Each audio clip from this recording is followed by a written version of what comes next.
At 7:15 a.m. this morning, Buckingham Palace broke its silence. In a joint press statement released simultaneously from Clarence House and Windsor Castle, Princess Anne and Lady Louise Windsor, speaking on behalf of the royal family's Legal Advisory Council, issued their most direct rebuttal yet to Prince Harry's latest claims. Recent allegations suggesting that the royal household obstructed legal actions or colluded with media organizations are entirely false and unsupported by any credible evidence. The timing was no accident. Prince Harry had just left the High Court in London after suffering a major procedural defeat in his case against News Group Newspapers, publisher of The Sun, over alleged phone hacking in the early 2000s. The judge dismissed large portions of his lawsuit on legal grounds, ruling that the claims were barred by England's 6-year statute of limitations. In briefings to sympathetic media outlets and in private conversations later leaked to reporters, Harry once again cast himself as a victim not only of the press, but of the monarchy itself. He alleged that palace officials had prevented him from bringing legal action earlier through a series of informal royal protection agreements, with newspapers' arrangements that were said to include limiting litigation in exchange for safeguarding the monarchy's public image, preferential access to royal events and interviews, financial settlements delayed and negotiated behind closed doors, and subtle pressure placed on family members to remain silent. He further asserted that similar constraints had once applied to Sarah, Duchess of York, and Prince Andrew. The palace asked us to wait, one aide sympathetic to Harry reportedly paraphrased, to protect the institution, to let things be handled quietly later. Harry has not denied that money now plays a central role in his persistence. Court filings and financial disclosures submitted during preliminary hearings revealed mounting pressures. Legal costs from multiple lawsuits across Britain and the United States, declining commercial revenue, and the conclusion earlier this month of the financial provisions tied to his divorce settlement, an agreement that had previously provided structured income from shared ventures and intellectual property projects. Senior legal analysts estimate that the News Group defeat alone could leave Harry responsible for £3.6 million in combined costs under the UK's loser pays principle, on top of nearly £400,000 already assessed in earlier procedural rulings. Against that backdrop, Harry's attempt to link his courtroom collapse to palace interference was explosive. The court, however, was unmoved. Mr. Justice Fancourt ruled that Harry had produced no documentary proof of any such secret agreement, no correspondence, no memoranda, no contracts, no third-party testimony. His judgment described the argument as vague, inconsistent, and unsupported by contemporaneous evidence. That language, unsupported by evidence, now sits at the centre of today's royal response. Lady Louise, herself trained in law and acting as counsel within the royal household's advisory team, joined Princess Anne in the palace briefing room shortly after dawn. Standing beneath the Queen Victoria portrait at Clarence House, Anne did not soften her tone. "This is not a family quarrel," she said. "It is a legal matter, governed by proof. And proof has not been provided. I cans, I disses." Louise followed with a precise dismantling of Harry's claims, beginning with the assertion that Sarah Ferguson and Prince Andrew had been silenced by palace diktat. "That narrative is demonstrably untrue," she said. The Duchess of York published memoirs, gave televised interviews, and conducted press tours following her divorce. She was not restrained by the royal household from speaking. End quote. Louise cited Ferguson's post-divorce book projects and appearances on British breakfast television, as well as interviews given to Hello and The Sunday Mirror, none of which, she emphasised, required palace clearance. "The existence of criticism does not equate to suppression," Louise added. Behind the scenes, palace investigators have reportedly compiled a counter-dossier tracking Harry and Meghan's own contractual relationships with media companies. Among the material referenced in today's briefing, The Sussexes' long-running exclusivity arrangements with streaming platforms renewed several times since the early 2020s, and public remarks by Meghan herself explaining restrictions on photography at celebrity events as being tied to commercial obligations rather than royal protocol. Princess Anne was blunter. One cannot allege coercion while simultaneously negotiating exclusive global media contracts, she said. What emerged from the palace this morning was not sympathy but fatigue. Anne acknowledged that the royal family had often chosen silence in recent years, out of restraint, out of familial regard, out of an understanding that national duty sometimes outweighs personal grievance. She paused before adding, "That restraint has repeatedly been mistaken for guilt." The subtext was unmistakable. As of the 23rd of January 2026, the monarchy is no longer content to let Harry's courtroom defeats be reframed as palace conspiracies. And with the prince facing escalating legal bills, shrinking income streams, and renewed scrutiny over the commercial exposure of his children, the confrontation between Montecito and Windsor has entered a far sharper phase.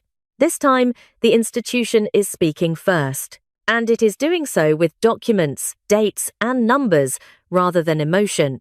In the hours following the palace's morning communiqué, senior aides provided a more detailed outline of the evidence that Princess Anne and Lady Louise say contradicts every major claim Prince Harry has advanced since losing his case against News Group newspapers, NGN. At stake is not only public perception, but the institutional integrity of the monarchy, which the royal household insists should not be subjected to broad, unsubstantiated allegations. According to royal communications sources, the dossier presented by Anne and Louise includes 4 central rebuttals to Harry's assertions.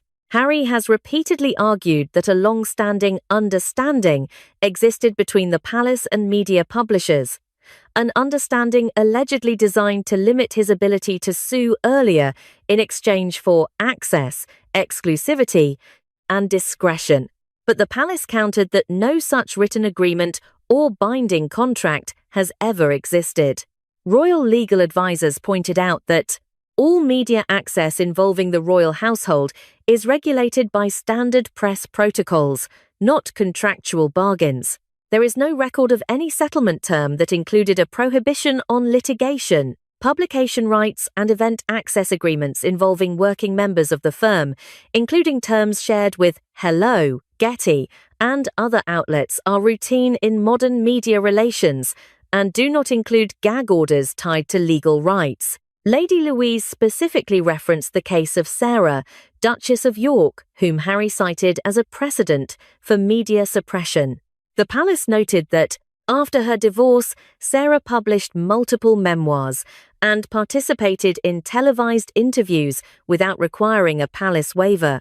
She appeared in magazine spreads and press tours with Daily Mail, The Sunday Times, and OK magazine freely and publicly without evidence of restriction. Not one of these appearances was reported at the time as being approved by or tied to the royal household's legal counsel. This is not suppression, Lady Louise told reporters. It is a choice, and choice does not equal compulsion. The dossier also highlighted Prince Harry and Meghan Markle's own extensive commercial relationships. Beginning in the early 2020s, the Sussexes signed multiple exclusive agreements with streaming platforms and media distributors, renewed over successive years. In legal filings, portions of these contracts were voluntarily disclosed in previous proceedings, undermining the claim that the royal household blocked them from pursuing media engagements. Anne and Louise emphasized that the commercial nature of these arrangements suggests agency, not constraint, that Harry and Meghan chose these deals as part of broader media strategies, rather than being coerced. Today's rebuttal also referenced a series of public remarks made by Meghan in the context of paparazzi negotiations. The palace dossier noted, Meghan's explanation for limiting photography at high-profile events was repeatedly articulated as a commercial protection for partner brands, not as a royal-directed restriction. On social platforms and in interviews, Meghan herself framed these policies in terms of marketing strategy, not legal suppression. Those are not the words of a silenced subject, Anne's briefing team observed. They are the words of a negotiating party. Extended 19 AMAA. Perhaps most striking in the palace's institutional rebuttal was the assertion that Harry and Meghan have at times responded to setbacks with sweeping accusations against the institution, a pattern that, royal advisers argue, the public now widely recognizes. Anne's statement this morning underscored that restraint by the Crown in previous controversies was not due to inability to respond, but due to priorities.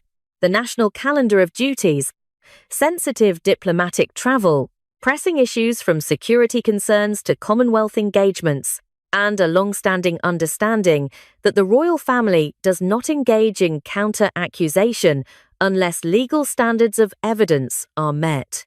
Princess Anne reminded the press that past silence should not be misinterpreted as consent. Ours is a role of service, not spectacle. When we choose to speak, it is because truth and evidence demand clarity. Behind the scenes, aides also expressed deep concern that Harry's recent claims had overextended into areas where no factual basis exists, placing undue strain on institutional resources and distracting from scheduled royal duties. In a private briefing to senior Commonwealth representatives earlier this week, Anne said, "We serve the people of the United Kingdom and the Commonwealth. We do not serve narratives, we serve facts." These words now form the backbone of the palace's legal and public strategy, going into what royal commentators are calling a defining media moment in the Windsor legacy. The storm following Prince Harry's legal defeat and the royal family's sharp rebuttal has not subsided. Instead, it has spread across the Atlantic, through global headlines, and into the very heart of public discourse about royalty, privacy, and accountability. At the centre stands a man once labelled the People's Prince, now seen by many as a figure caught in his own narrative, estranged from a family that has grown quieter, sharper, and more unified with time. Within hours of Princess Anne and Lady Louise's formal statement, major media outlets around the world began to dissect the accusations Harry levelled and the hard truths that followed. The Times published a blunt editorial titled "The Burden of Proof Falls on the Duke." Le Monde called the palace's rebuttal measured, legalistic, and institutionally powerful. The Sydney Herald ran the headline, "When Silence Breaks, Anne Draws the Line." I thank Cruz. In the United States, where sympathy for the Sussexes has historically been stronger, outlets began to shift tone. A CNN roundtable featuring a former royal aide and a California media law expert aired just hours after the NGN verdict. Both guests agreed. Harry overreached, underestimated institutional memory, and expected the palace to remain passive. The New York Times noted a shift in tone among readers and subscribers. The appetite for tales of royal victimhood has soured.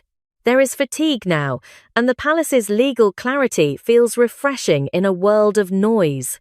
What surprised many was not simply that the palace responded, but who responded. Princess Anne and Lady Louise, not typically involved in high-profile press events, emerged as the dual pillars of the monarchy's counterposition. Royal historian Dr. Benedict Marsh called it a symbolic torch passing between the most respected of the old guard and the most promising of the new. It cunning sem. Social media erupted with praise for Lady Louise, especially among younger British audiences who see in her a grounded, thoughtful counterweight to the noise from Montecito. One viral TikTok post put it plainly: "We've heard Meghan's podcast, we've read Harry's memoir. But now we're seeing the other side: quiet strength, generational clarity, and no cameras needed." The palace's calculated decision to deploy Anne and Louise has proven tactically effective. Both are viewed as non-political, low drama, steeped in duty over emotion. It was not just a rebuttal, it was a reframing of the conversation, one that emphasized heritage, proof, and institutional memory. Though Prince William has not issued a public statement, insiders confirm he was consulted throughout the drafting process of the palace's reply. Rather than stepping forward himself, William has chosen to remain in the background, letting Anne and Louise defend the crown on their own terms. Royal correspondent Helena Reeves explains, "This is William's model of leadership delegation with trust. He's letting the institution speak through those who are most respected in the roles best suited to address the moment. Is bleedic seat." Behind closed doors, sources say William remains firm in his non-engagement policy, with Harry and Meghan's ongoing legal or media ventures. A close aide summarized his position. "There is no private reconciliation to offer when public damage continues. This isn't a family feud, it's institutional misalignment." While not a speaker in the current matter, Princess Catherine's symbolic role has not gone unnoticed. Her appearance the evening of the verdict, a surprise visit to a children's hospice in London, wearing a subtle sapphire brooch from Queen Elizabeth II's collection, was described by the Daily Mail as a masterclass in compassionate deflection. Royal watchers have praised her for maintaining warmth, empathy, and public duty, without being drawn into the drama. Her quiet power serves as a stark contrast to Meghan's media-facing style. As the dust settles, two truths have emerged. The monarchy has shown that it can respond not with gossip, but with record, principle, and structure. Harry's credibility with the public, especially in the UK, has taken a significant blow. Inside the quiet hills of Montecito, California, a storm was brewing, one not made of press headlines, but of silence, blame, and desperation. Following Prince Harry's courtroom loss and the royal family's chillingly neutral but strategically devastating rebuttal led by Princess Anne and Lady Louise, the Sussex household entered a state of damage control. Not since their 2021 Oprah interview had they faced this level of scrutiny. But this time, public opinion was not leaning in their favour. And this time, the walls were closing in faster. Sources close to the Sussex camp report escalating tension behind the high hedges and guarded gates of their Riven Rock estate. Meghan, who had largely remained behind the scenes during the latest legal proceedings, was said to be furious over how the palace outmaneuvered them with dignity and cold facts. Harry underestimated the institution, one former Arkewell staffer said. He thought that legal pressure would force emotional backing from William or even Charles. But what came back was colder, sharper, and with no door left open. A senior PR consultant who had once worked on Meghan's now cancelled Spotify deal summed it up bluntly. "You don't fight monarchy with memoirs, you don't fight protocol with podcast mics." And once Anne enters the room, the public listens.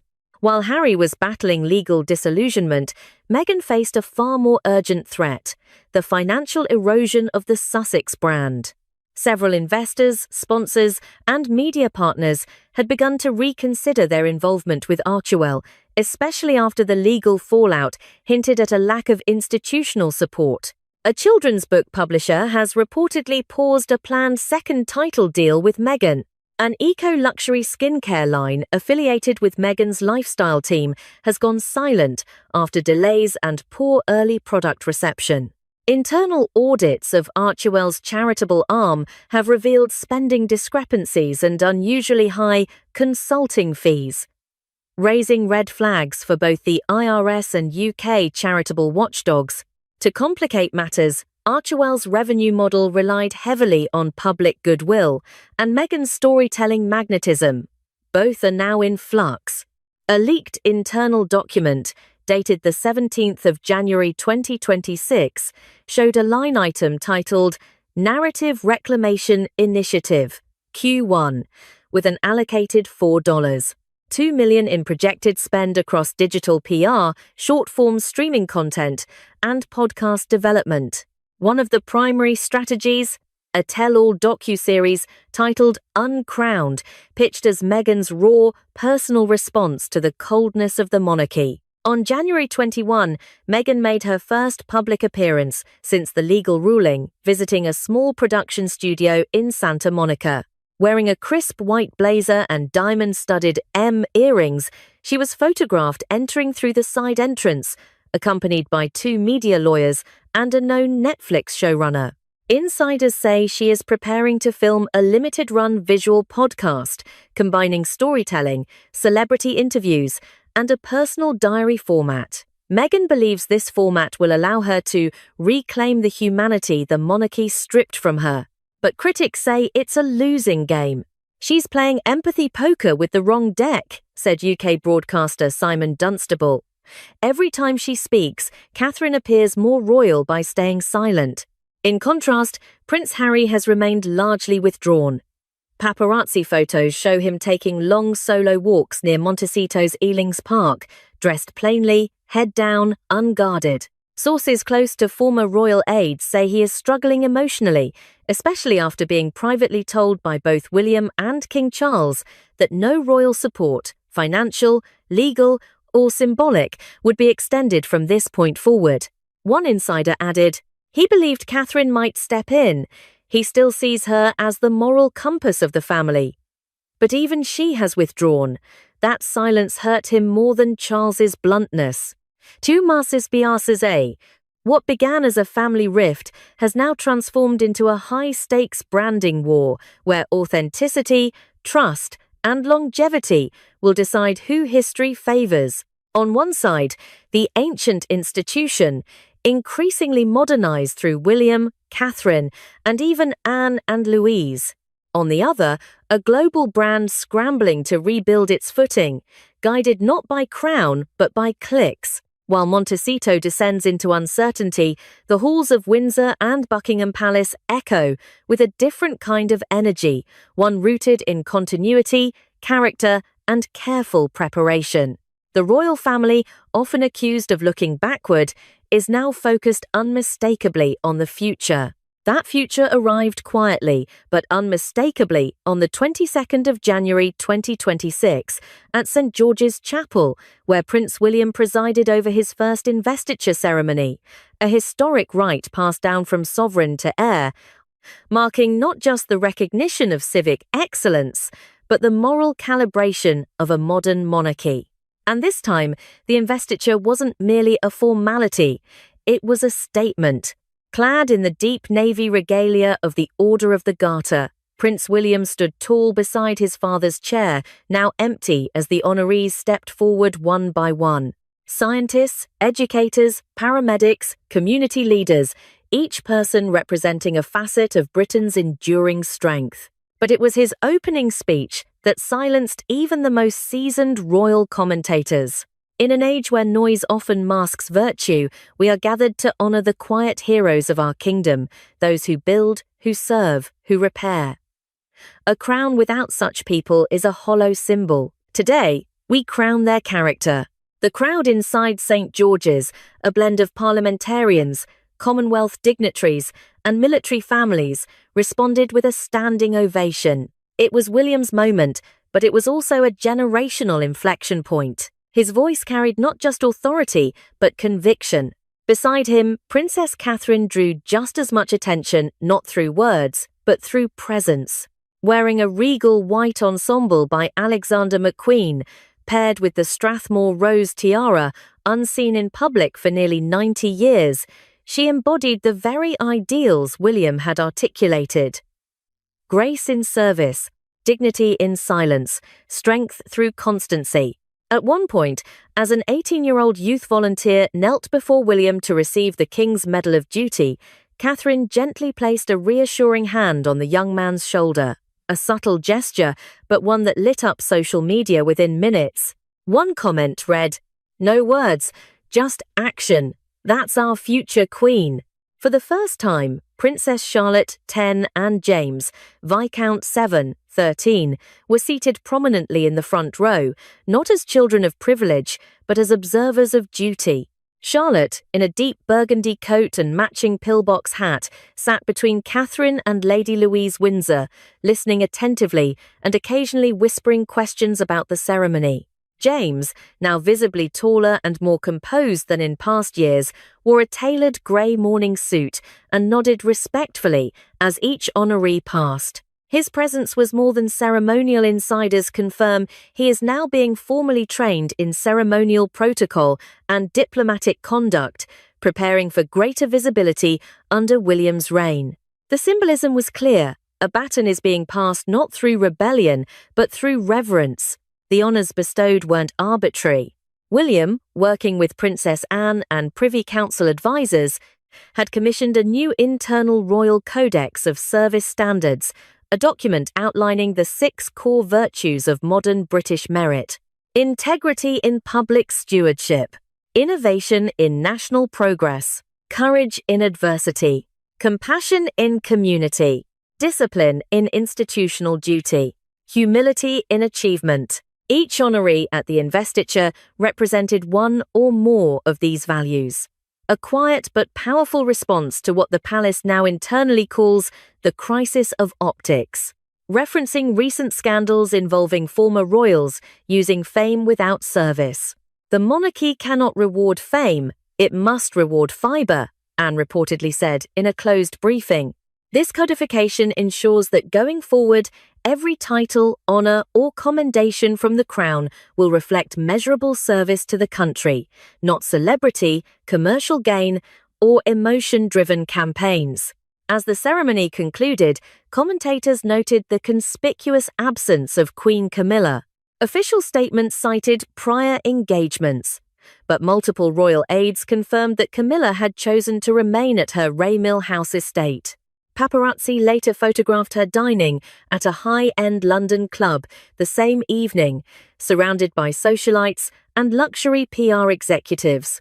Earlier that week, she had allegedly dismissed the upcoming investiture in private as a made-for-camera procession, remarks that were leaked by a former member of her personal staff. While Charles has remained silent on the matter, insiders say the king was deeply disappointed by Camilla's dismissal of William's historic role. She doesn't see the point in honouring people she doesn't know, one palace source claimed.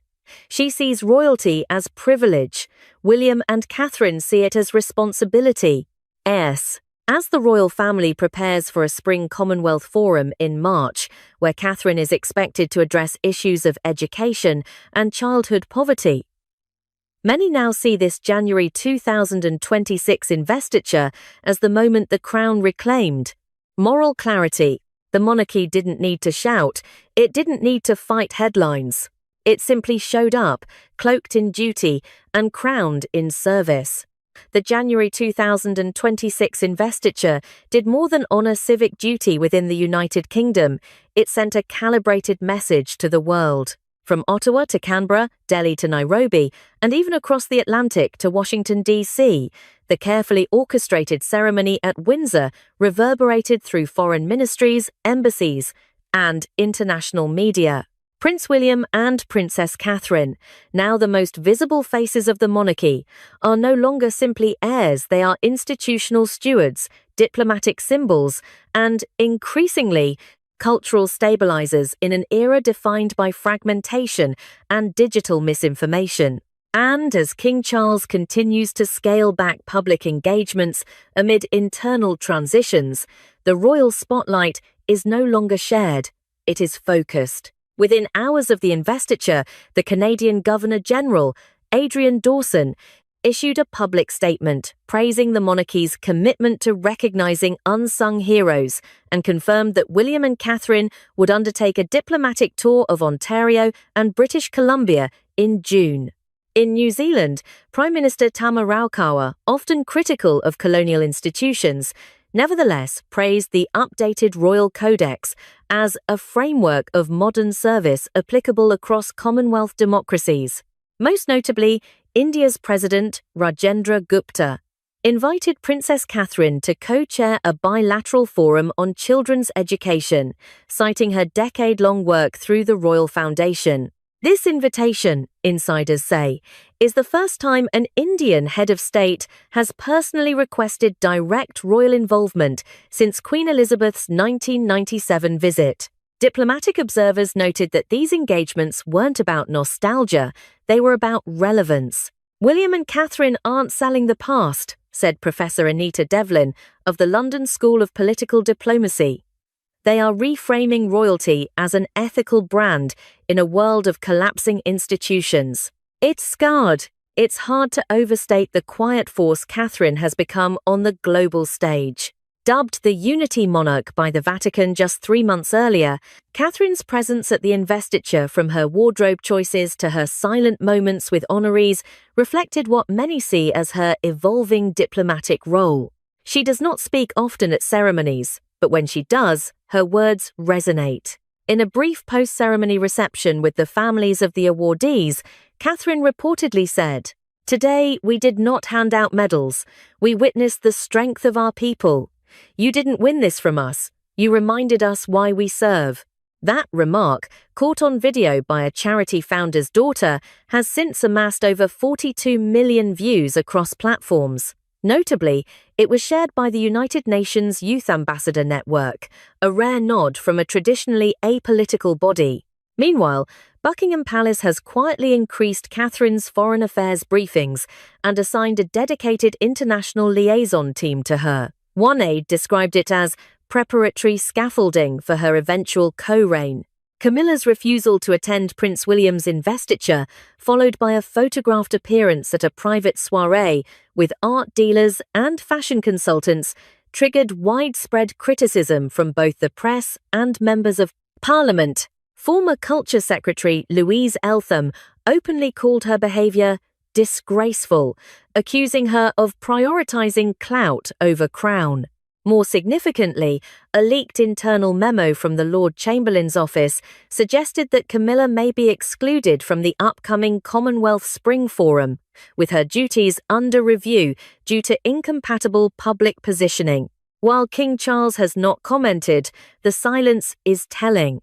"This is not just about bad optics," one retired palace official said. "It's about institutional coherence. Camilla represents a fading model. William and Catherine represent the restoration." As the palace moves forward, the Montecito narrative continues to unravel. With Prince Harry's defamation case collapsing and Meghan's brand partnerships under scrutiny, public and institutional patience has worn thin. Even among Commonwealth nations where their popularity once surged, such as Australia and South Africa, media coverage has turned skeptical. One Sydney headline read, "From royal rebels to irrelevant exiles." While Harry's team insists he was never given a chance to speak his truth, the prevailing sentiment is clear. He chose celebrity. William and Catherine chose service, and the world is responding accordingly. As the royal family recalibrates its public image and internal structure, 3 principles have emerged, quietly echoed in royal briefings, media coverage, and ceremonial language. Service over spectacle, honours, appearances, and statements will be based on contribution, not popularity. Symbolism through stability. Royal symbols, crowns, jewels, titles are now deployed to signal institutional values, not just heritage. Family by fidelity, not just blood. With the ascendance of Lady Louise, James, and even Charlotte into public-facing roles, the new monarchy rewards alignment with duty over simple birthright. The investiture of January 2026 will be remembered not as a glitzy display, but as the moment the British monarchy redrew its own map. King Charles may still hold the throne, but the moral compass of the crown now rests with William and Catherine, and increasingly, with the generation that follows them. In a world hungry for stability, authenticity, and grace, the House of Windsor is once again becoming something rare. A symbol that listens, adapts, and endures. And in that stillness, in that simplicity of honour and humility, a quiet revolution has already begun. Breaking. Harry's security team quietly dismantled at Riven Rock. The 23rd of January 2026, SUV, Montecito, California, at precisely 9:43 a.m. local time, a fleet of unmarked black SUVs departed the rear gates of the Sussex estate in Montecito. Onlookers and private security analysts confirmed the vehicles belonged to Fortis Group, one of the high-end security contractors previously tasked with guarding Prince Harry and Meghan Markle around the clock. By noon, the property was unguarded, save for 2 staffers from a local agency, Sage Ridge Protection, typically used for event staffing in Santa Barbara. The downgrade was silent but deeply symbolic. After nearly 3 years of fortress-level security, funded in part by Tyler Perry's private network, the Sussexes appear to have let go of their elite detail. The official line from a spokesperson cites contractual transitions, but insiders whisper a more brutal truth. The money has run dry. And just like that, the unraveling begins. The dismantling of Harry's security is not an isolated budget cut. It's the latest indicator in a domino collapse triggered by decisions made months, even years prior. To fully understand how a duke ends up exposed in the California hills with no elite protection, we must return to the financial keystone of this saga, Riven Rock. Purchased in June 2020 for $14.65 million.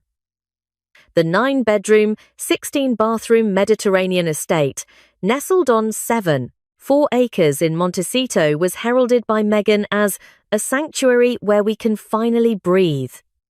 In retrospect, it was more like an elephant in disguise, a white elephant of the most ruinous kind. Now, we have learned exclusively that Prince William, in his new role as Duke of Cornwall, conducted a forensic audit of his brother's financial trail, and what he uncovered may have permanently closed the final door of reconciliation. The tipping point reportedly came during a classified emergency summit initiated by Harry himself. Sources confirm the call reached Kensington Palace in the early hours of a Sunday in mid-January. It was Prince Harry on the line, and he wasn't calling to mend fences. He was calling for cash. According to leaked transcripts from a senior royal aide, Harry requested a bridge loan of $7 million USD, meant to cover an emergency homeowner's insurance premium that had suddenly lapsed on the Riven Rock estate. His voice, described as strained but formal, was allegedly met by a response so frigid it reverberated throughout the palace corridors. Prince William did not offer sympathy. He issued a 4-word response that, according to aides present in the room, shattered any remaining illusion of financial lifelines. Cancel the transfer. Immediately. Well, though, the backdrop to that call is both mundane and devastating. According to public filings from Santa Barbara County Assessor's Office, the property taxes on Riven Rock now exceed $204,000 per year, with water and maintenance bills estimated at nearly $11,000 monthly, due to extensive gardens and historic plumbing systems. But it wasn't taxes that triggered the meltdown. It was a notice of non-renewal from Amica Mutual Insurance, citing increased wildfire risk and lack of compliance with updated California safety codes. For most homeowners, this would mean shopping for new coverage. But for Harry, whose $9.5 million mortgage is held under a high-risk interest-only instrument through First Republic Bank, it meant immediate default risk. According to a clause buried deep in the lending agreement, Section 18, subsection C, a lapse in insurance is considered technical default, even if payments are up to date. That clause turned a routine paperwork issue into an existential threat. Royal insiders say Prince William's private audit team, which now oversees duchy funds and holdings worth over £1.05 billion, was already tracking Harry's financial footprint. When the request for a bailout came, William ordered the team to pull the full report. The results were damning. Net liquidity for the Sussex household had dropped below $1.2 million USD, according to estimates reviewed by the team. Estimated monthly burn rate exceeded $180,000, not including legal retainers or staff costs. Of the original Netflix advance, reportedly $25 million less than $4.5 million remained, with no new deliverables in the pipeline since early 2024. William's reaction was cold, calculated, and final. He refused to permit any duchy funds traditionally reserved for the public, charitable, and heritage investments to be diverted into what he described as an unsustainable lifestyle masquerading as freedom. Is recrow. According to a courtier present, he then delivered the line that would reverberate across both sides of the Atlantic. This isn't a monarchy problem anymore, it's a Montecito problem. But the audit didn't just reveal budget issues. It exposed structural rot, literally. The property, originally built in 2003 and previously owned by Russian oligarch Sergei Grishin, had a reputation for bad energy long before the Sussexes moved in. Grishin, often referred to in insider circles as the Scarface of Silicon Valley, died under murky circumstances in 2023. Rumors still swirl about alleged money laundering and surveillance systems installed throughout the estate. When Meghan and Harry bought the property, real estate insiders were stunned. Why? Because none of the top brokers would touch it, citing legal fog surrounding the title's chain of custody. Meghan, reportedly enamored with the castle-like facade, insisted on the purchase anyway. Now, as they scramble to sell the estate via a pocket listing to avoid public embarrassment, the curse of Riven Rock has returned with a vengeance. 3 potential overseas buyers have reportedly backed out, citing due diligence red flags. And so we return to the image from this morning. Unmarked black SUVs rolling away from the gates of a mansion, once seen as a symbol of independence. But without elite protection, without insurance, and without the support of the royal family or their billionaire patrons, Riven Rock is no longer a fortress. It's a liability wrapped in stucco and bougainvillea. The world watches as Harry stands at the edge of financial free fall. And William, once the older brother who would protect him from the cameras, is now the man who refused to shield him from the consequences. But this is only the first crack. Behind the manicured walls of Riven Rock, there was one number Harry thought he could always dial. One man who once sent a private jet, a security detail, and a lifeline when the world turned cold. That man was Tyler Perry. Back in 2020, when Harry and Meghan abruptly left Canada and the royal family behind, Perry extended more than just friendship. He offered shelter, privacy, and high-level security for the couple and their children at one of his private estates in Beverly Hills. At the time, it was seen as a gesture of compassion.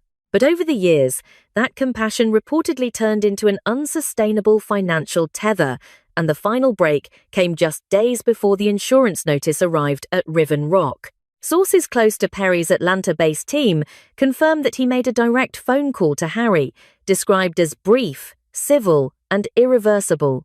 He allegedly told Harry that he would no longer be footing any portion of their personal or operational expenses, effective immediately. The Sussexes' most generous ally had just closed the vault. According to confidential documents reviewed by a source in Montecito's estate management circle, Tyler Perry had quietly covered an estimated $6.4 million in private security costs since 2020. This included a rotating crew of 12 trained protection specialists, many with military or law enforcement backgrounds. 24/7 monitoring of the perimeter, including thermal cameras, drones, and encrypted comms. Emergency transportation contracts with private aviation services for rapid evacuation in the event of threat escalation. At first, this security investment was seen as temporary. But as the months dragged into years, Perry reportedly grew concerned about how much of his interim support had become structural dependency. He allegedly requested an expense breakdown from Harry's team in mid-2025 and was stunned by what he saw. Lavish spending on PR firms, personal stylists, and luxury travel, but zero personal contribution to the security fund. Perry, a man known for building a billion-dollar media empire from scratch, reportedly saw a dangerous imbalance. They were living like moguls, one associate said, but depending on someone else's credit card. The tension wasn't just financial, it was philosophical. According to insiders, Perry privately expressed discomfort at being seen not as a godfather or mentor, but as a banker. His inner circle began to warn him that the Sussex Association was now more of a brand liability than a philanthropic gesture. The final straw may have come in the form of a missed repayment schedule on a set of reimbursable costs tied to security renewals. While not a formal loan, these were understood to be short-term expenses Harry and Meghan would cover once their next Netflix installment arrived. It never did. Perry's decision wasn't explosive. It was silent, deliberate, and corporate. His security firm quietly withdrew. The invoices stopped. The message was clear. Gratitude is not a payment method.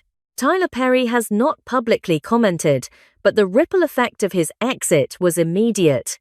Meghan's WME team allegedly received word to limit optics, involving Perry moving forward. Montecito insiders began whispering that the Godfather chapter was closed. And most critically, Prince William reportedly used Perry's withdrawal as a final warning during the family summit. If even your Hollywood benefactor won't support you anymore, why should the duchy? The loss of Perry marks more than the end of a support system. It signifies the collapse of the last financial firewall between Harry and the harsh realities of American elite life. When Prince Harry and Meghan Markle inked their highly publicized multi-year partnership with Netflix in 2020, the headlines glowed with promise. Valued at approximately $100 million, the deal with the world's largest streaming platform was supposed to fund documentaries, scripted series, children's programming, and feature films that inform but also give hope. In Meghan's own words, for a while, the deal was their crown jewel. It was the proof they could thrive outside the monarchy as media moguls, not just royals in exile. But today, just over 5 years later, the deal has become a ticking time bomb, and Netflix is allegedly demanding a significant portion of their advance back. According to senior sources in the entertainment industry, the Sussexes are now facing an enforcement of a clawback clause totaling $20 million, tied directly to non-fulfillment of deliverables. This is not just an embarrassment, it is an existential threat. In the entertainment world, a clawback clause is a legal mechanism used when talent fails to produce agreed-upon content after receiving an advance. These clauses are rarely enforced unless the breakdown is egregious. In the case of the Sussexes, Netflix insiders point to two key violations. Aside from their 2022 docuseries, Harry and Meghan, and the 2023 documentary Heart of Invictus, no new major projects have entered production. Meghan's animated series Pearl, once in development, was quietly cancelled in early 2024, reportedly due to creative misalignment and budget concerns. Internal memos leaked from Los Gatos suggest the Sussexes missed 3 key production deadlines in 2024 and 2025. Netflix allegedly waited 18 months for pitch revisions and treatment drafts that never materialized. Executives, led by co-CEO Ted Sarandos, are now reviewing the terms of contract enforcement, with legal advisors suggesting recovery of at least $20 million in misallocated advance funds is on the table. Behind the scenes, it wasn't just missed deadlines that triggered the breakdown, it was branding fatigue. The initial excitement around the Sussexes' storytelling quickly waned as audiences and critics alike grew weary of repetitive themes. Viewership data provided by analytics firm Parrot Analytics showed a 63% drop in engagement between their first docuseries and follow-up content. Netflix, under shareholder pressure, shifted strategy in 2025, cutting underperforming celebrity-first projects in favor of content with measurable global traction. The Sussex deal was first on the chopping block. When insiders learned that Netflix had already greenlit 3 replacements for the Sussex development slate, including a UK-based political thriller and an Africa-focused nature series, it became clear the streaming giant was moving on. To understand why the clawback is so devastating, consider the Sussex financial puzzle. Initial Netflix advance. approx. INI $25M as first installment of the $100M deal, retained by 2026, estimated less than $5M. Total legal and PR costs $2,000 and $22,025, estimated $8.10M. Property and maintenance at Riven Rock, over $1.2M per year. Projected shortfall, if clawback is enforced, $15.20M. In other words, if Netflix proceeds with legal action, the Sussexes could be insolvent within 6 months unless they liquidate assets, starting with Riven Rock. According to leaked documents from Netflix's legal team, an arbitration trigger has already been drafted. The Sussexes now face a dual crisis: public reputational fallout and private financial ruin.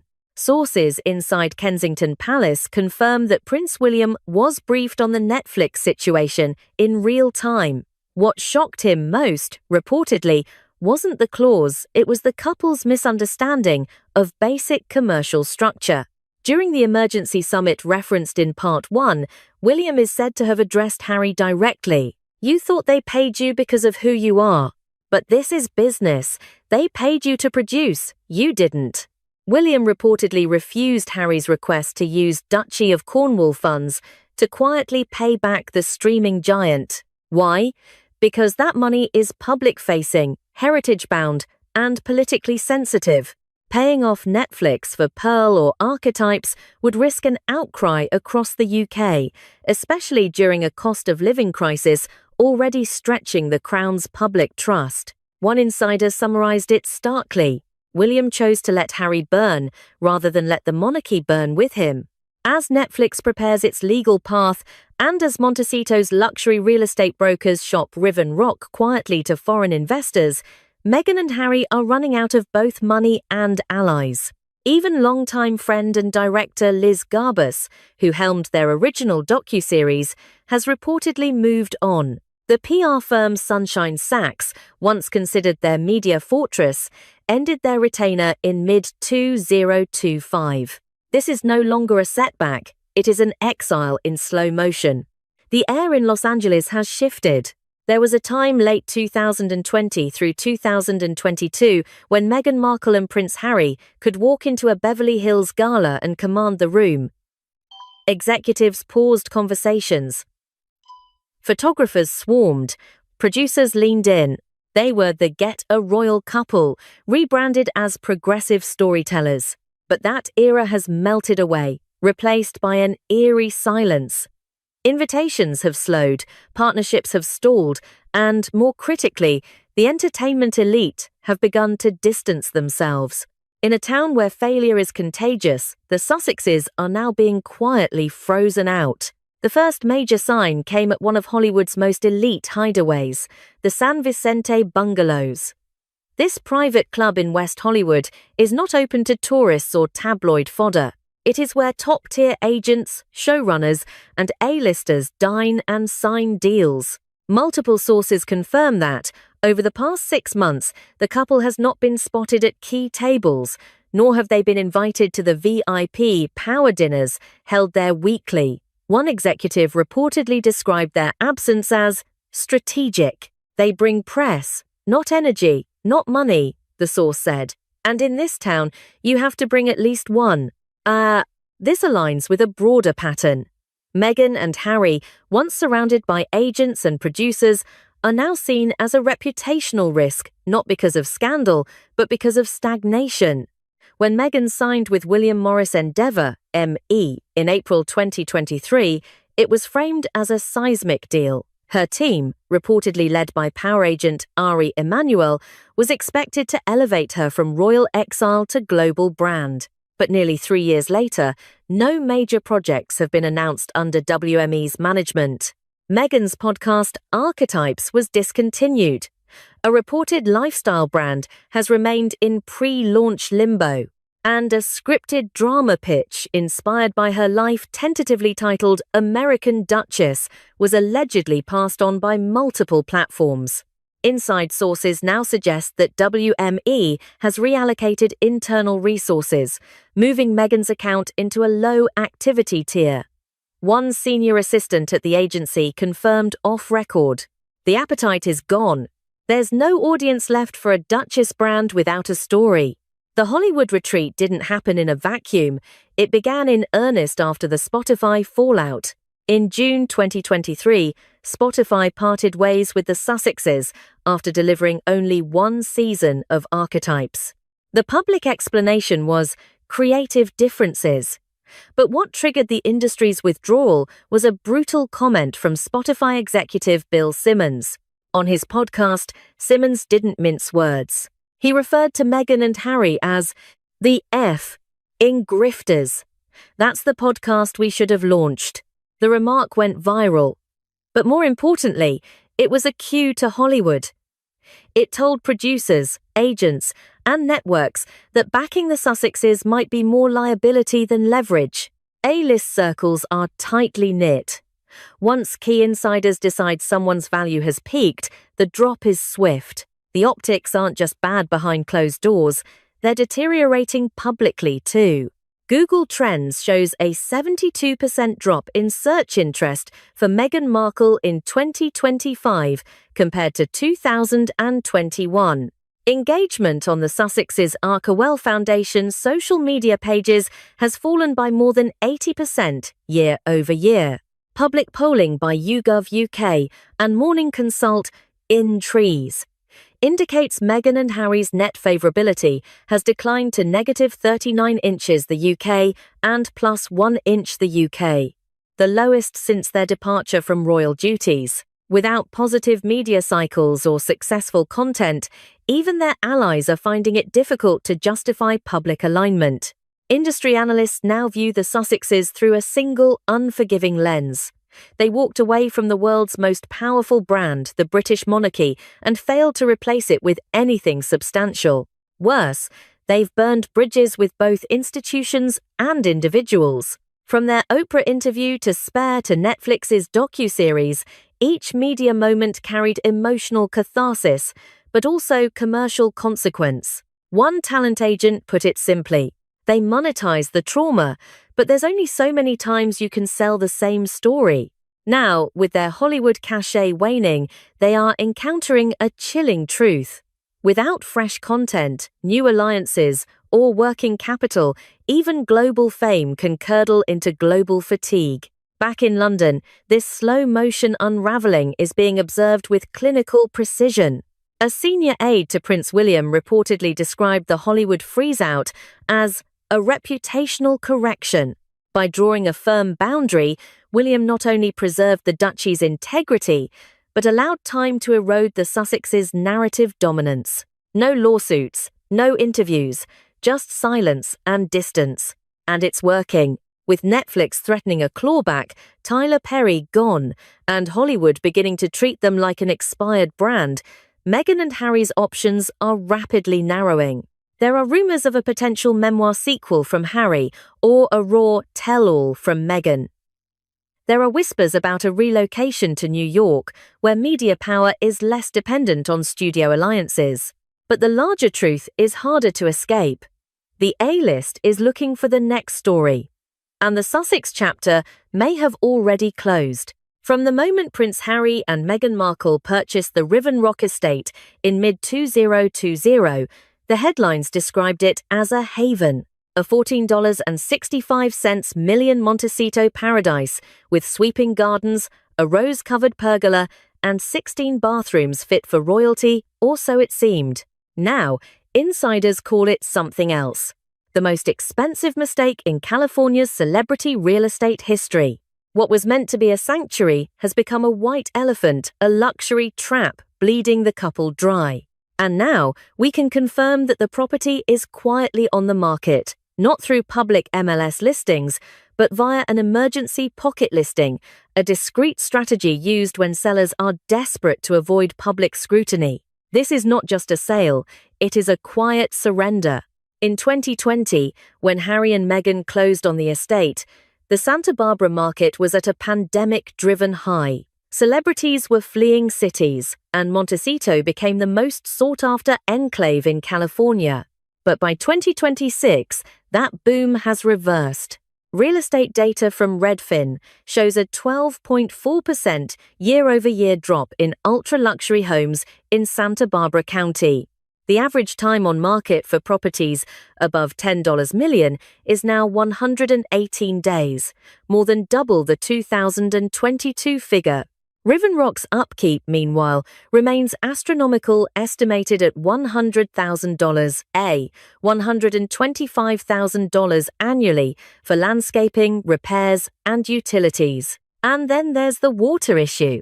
In a drought-prone region under active environmental review, maintaining 7 acres of English-style lawns is not just expensive, it's politically controversial. Local ordinances now penalize excessive water use beyond 125% of allocation, meaning MEGHAN's prized gardens may soon be a liability in more ways than one. Not the neighbors.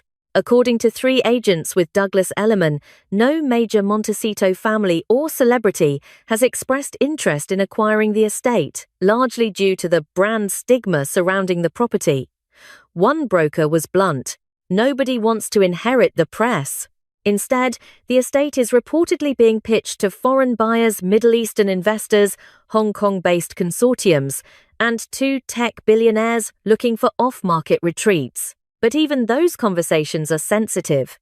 The house is marked by layers of surveillance infrastructure, some allegedly installed during Sergei Grishin's ownership. Several buyers have reportedly walked away after seeing preliminary security audits, citing concerns about data privacy and structural integrity. This leaves the Sussexes in a bind. They must sell, but can't afford the time or headlines of a failed listing. Few know that before Meghan and Harry, Sergei Grishin, the late Russian oligarch nicknamed the Scarface banker, owned the property. Grishin's time at Riven Rock was brief but chaotic, plagued by rumors of legal battles, surveillance paranoia, and multi-million-dollar repair issues related to a failed subterranean expansion. Locals claim the house has had bad energy ever since. While royal aides dismiss the idea of a curse, even Prince William reportedly referenced the home's legacy during the emergency summit. He bought a house built by a criminal, financed by a fantasy, and now expects the crown to rescue it. And that brings us to the most humiliating detail of all. Rather than put the home on the market with glossy brochures and drone-shot videos, Meghan and Harry have instructed agents to circulate the listing in private, without online photos or public walkthroughs. This form of pocket listing is typically reserved for celebrities, preserving privacy during divorce or scandal.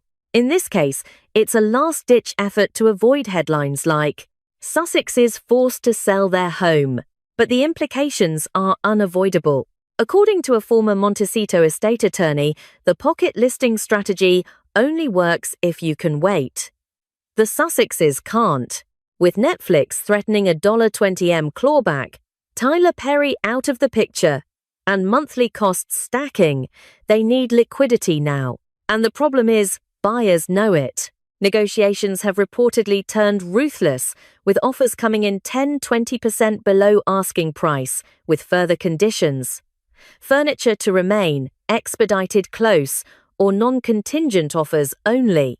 It's a fire sale disguised in silence. Back at Kensington Palace, the audit conducted by William's Duchy advisors concluded with a metaphor now circulating among aides.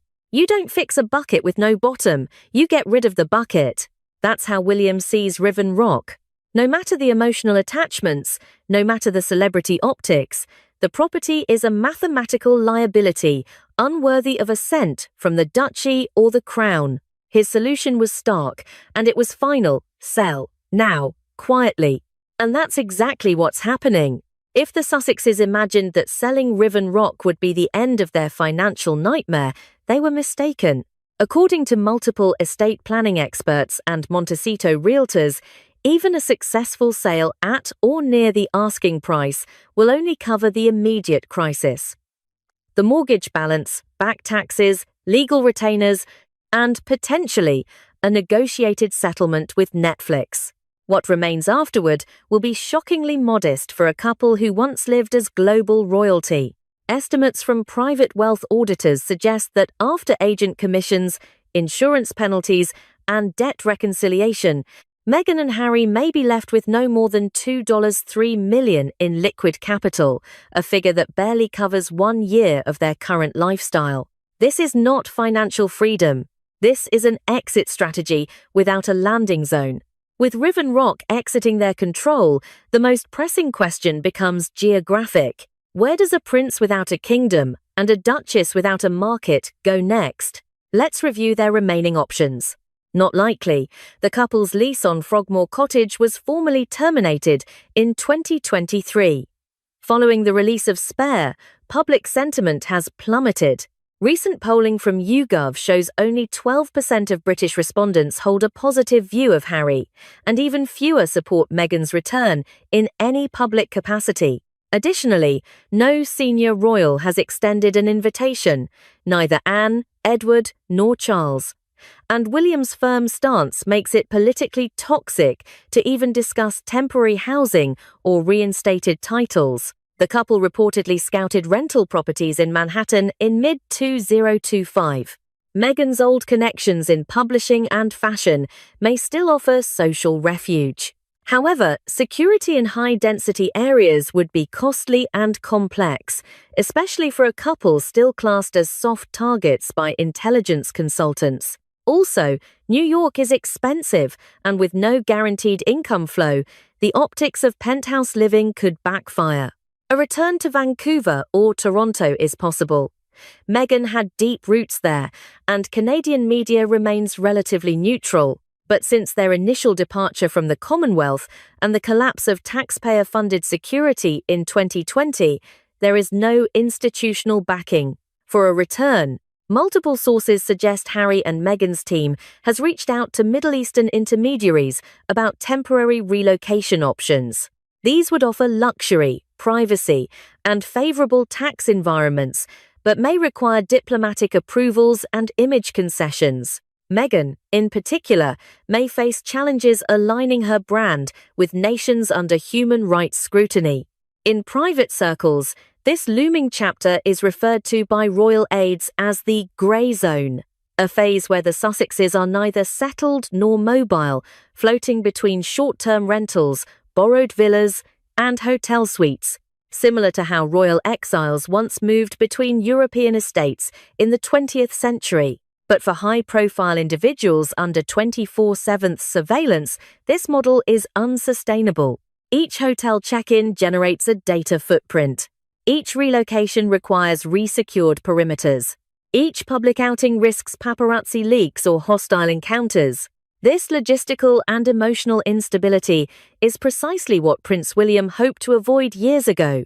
But now, he has accepted that only consequences will teach his brother the realities of modern exile. With real estate liquidated and brand partnerships collapsing, attention turns to what's left to sell. The answer is chillingly clear: The Crown's secrets.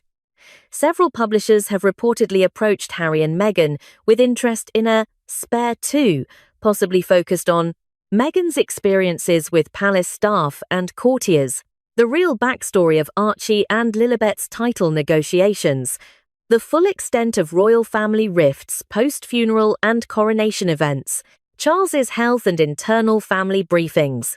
However, there is a new layer of risk. With King Charles battling ongoing health issues and Princess Catherine's elevated diplomatic role, any new book would likely be seen not as catharsis, but as attack.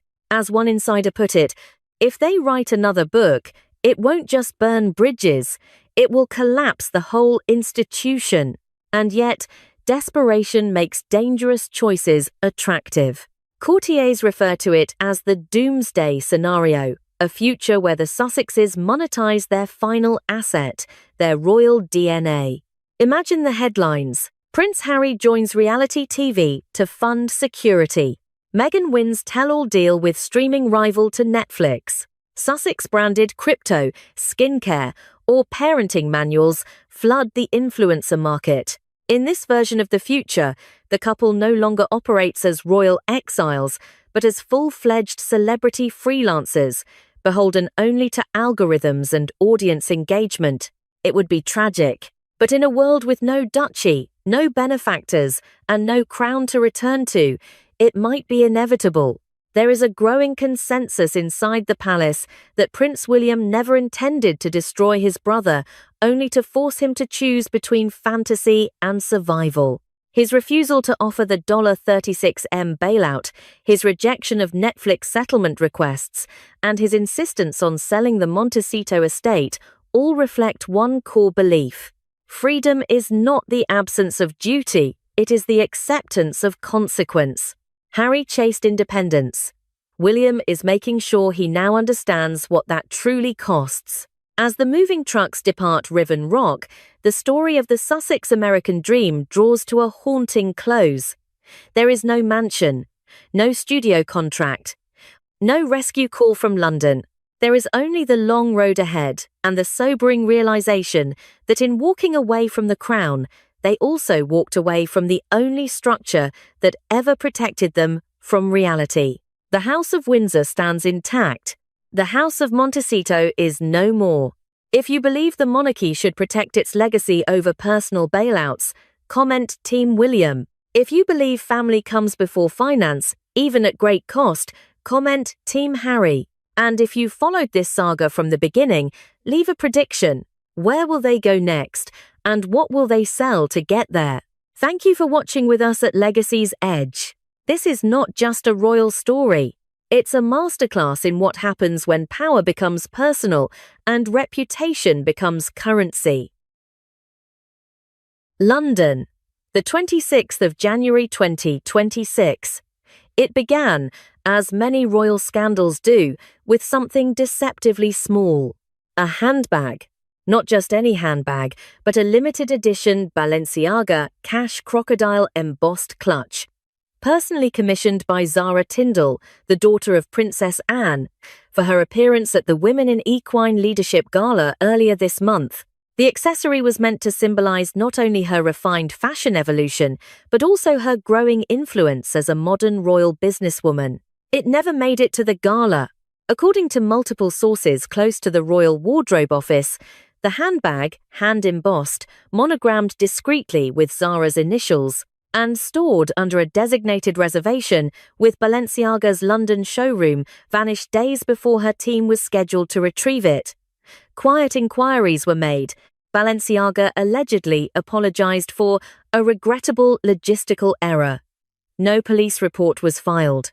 Zara, unfazed in public but reportedly incensed in private, chose not to escalate the situation. That would have been the end of it until the handbag was spotted on the arm of Meghan Markle at a closed-door fashion meeting in Paris. The timing was not only unfortunate, it was surgical. The image of Meghan in head-to-toe black Balenciaga walking into the left bank offices of a Paris PR firm with Zara's unreleased handbag in tow was circulated internally within the fashion house less than 48 hours after the gala. The response was swift and discreet. Balenciaga, already reviewing Meghan's proposed ambassadorship, quietly postponed contract talks. Zara said nothing, but behind palace walls, an old, silent resentment had reignited. For years, Zara Tindall has walked a different path from her royal cousins: Olympic equestrian, mother, entrepreneur, wife of rugby star Mike Tindall. She holds no royal title by choice, but is widely respected within the family and public alike for her level-headed nature and refusal to play media games. But in the past 2 years, Zara has become something more, a symbol of what a modern British aristocrat can be: unapologetically fashionable, effortlessly composed, and deeply loyal to the crown. She doesn't seek the spotlight, said a senior courtier, but when it finds her, she knows exactly how to carry it. That distinction makes the Meghan incident all the more cutting. Zara, we're told, did not respond publicly, nor did she demand a retraction. Instead, she contacted Balenciaga through her private secretary with a firm, respectful request. an internal investigation into how a reserved item ended up in someone else's possession, someone who, allegedly, had no active commercial relationship with the brand. The contrast in reactions couldn't have been sharper. Within 24 hours of the internal Balenciaga leak, Meghan Markle's team released a glossy video teaser for what appeared to be a new fashion initiative titled Love with Meghan, featuring clips of her in Paris, mood boards, and close-ups of accessories including the now notorious handbag. Palace insiders described the move as a deliberate provocation and not just towards Zara. The timing of Meghan's rollout was no accident, said a fashion publicist briefed on the situation. The handbag wasn't a coincidence, it was a flex, a way to say, I can still command attention. Behind the scenes, however, Meghan's credibility was beginning to fray. Despite attending Paris Fashion Week and appearing publicly in Balenciaga, allegedly invited by creative director Pierpaolo Piccioli, it later emerged that Meghan was never confirmed as an official guest of the house's internal branding team. Her name did not appear on pre-approved ambassador shortlists. Her sudden alignment with the brand had raised red flags internally, especially in light of fresh allegations surrounding her previous wardrobe controversies. Zara Tindall's disdain for Meghan Markle has never been overt, but it has long been suspected. While Catherine, Princess of Wales, maintained cautious diplomacy in early years, Zara was never impressed, according to one family friend. She always found Meghan theatrical, strategic, and above all, exhausting. Around. At royal family events, Zara reportedly kept her distance. Photos from the Queen's Platinum Jubilee in 2022 show her turning away during the Sussex's arrival at St. Paul's Cathedral. At Prince Philip's memorial, she avoided eye contact entirely. The handbag incident, to insiders, is merely the spark that ignited years of tension. Zara's mother, Princess Anne, known for her steel spine and sharp intuition, has never publicly commented on Meghan, but her absence from any meetings, events, or gestures involving the Duchess of Sussex since 2020 speaks volumes. After the handbag controversy, Anne is said to have quietly advised Balenciaga to do what is right with dignity. Her message, according to sources, was clear. The monarchy does not issue ultimatums, but it remembers disrespect. And it does not forget betrayal. What separates Zara and Anne from Meghan, sources say, is not just temperament, it is their complete understanding of power. Anne, the most senior female royal in active duty, holds influence not through volume, but through legacy. Zara, raised with that legacy in her blood, knows how to wield it silently. They don't fight in tabloids, they don't throw tantrums, said a retired courtier. They wait. They let the institution speak for them. And in this case, it would. While Meghan's team spun the Paris incident as a coincidence, Balenciaga insiders began leaking concerns about the Duchess's prior fashion behavior, particularly in relation to the now defunct Arkewell wardrobe project. Quiet murmurs turned into formal inquiries. And before the week was over, the house's legal team had paused all negotiations. What started as a missing handbag was now a question of integrity. Paris, the 18th of January 2026. The email arrived quietly, but its implications were seismic. At 4:30 a.m. Central European Time, Balenciaga's senior legal advisor issued an internal memo titled Contractual Freeze, Meghan Markle. The document, later leaked to industry insiders, stated that the fashion house had elected to suspend all pending and informal agreements with the Duchess of Sussex until issues surrounding product access and brand alignment are fully reviewed. End quote. It was a soft blow, wrapped in legal formality, but behind the scenes, it struck like a thunderclap. Meghan Markle, once whispered about as the face of a possible new luxury sustainability line, had just been dropped from consideration, and no public statement would be made. It was a calculated silence, said a former brand manager. They wanted to disengage without igniting drama, but Meghan didn't give them the option. And free play. Within 48 hours, Meghan's representatives released a series of Instagram stories referencing misogynistic narratives and institutional sabotage, hinting at a broader conspiracy to freeze her out of elite circles.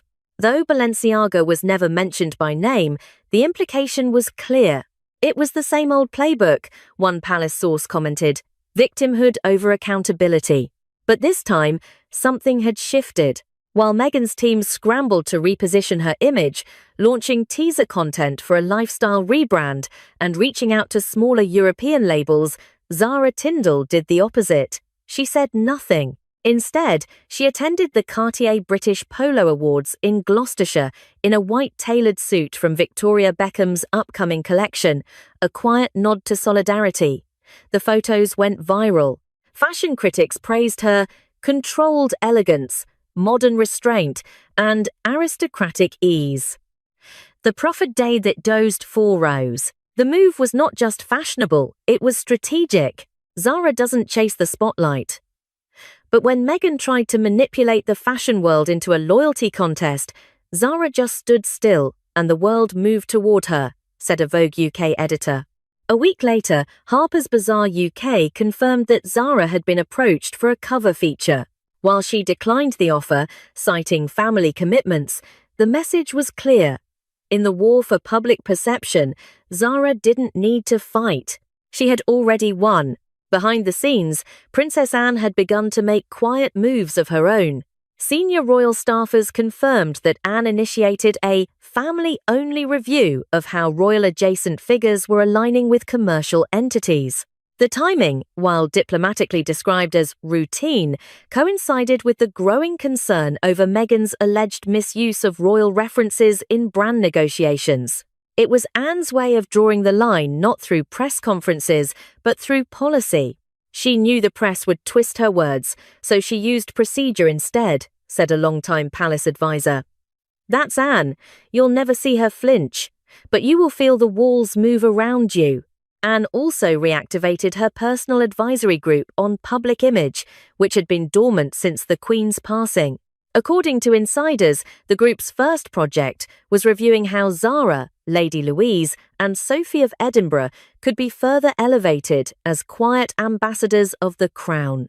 In other words, while Meghan shouted, the real royals were being reshaped.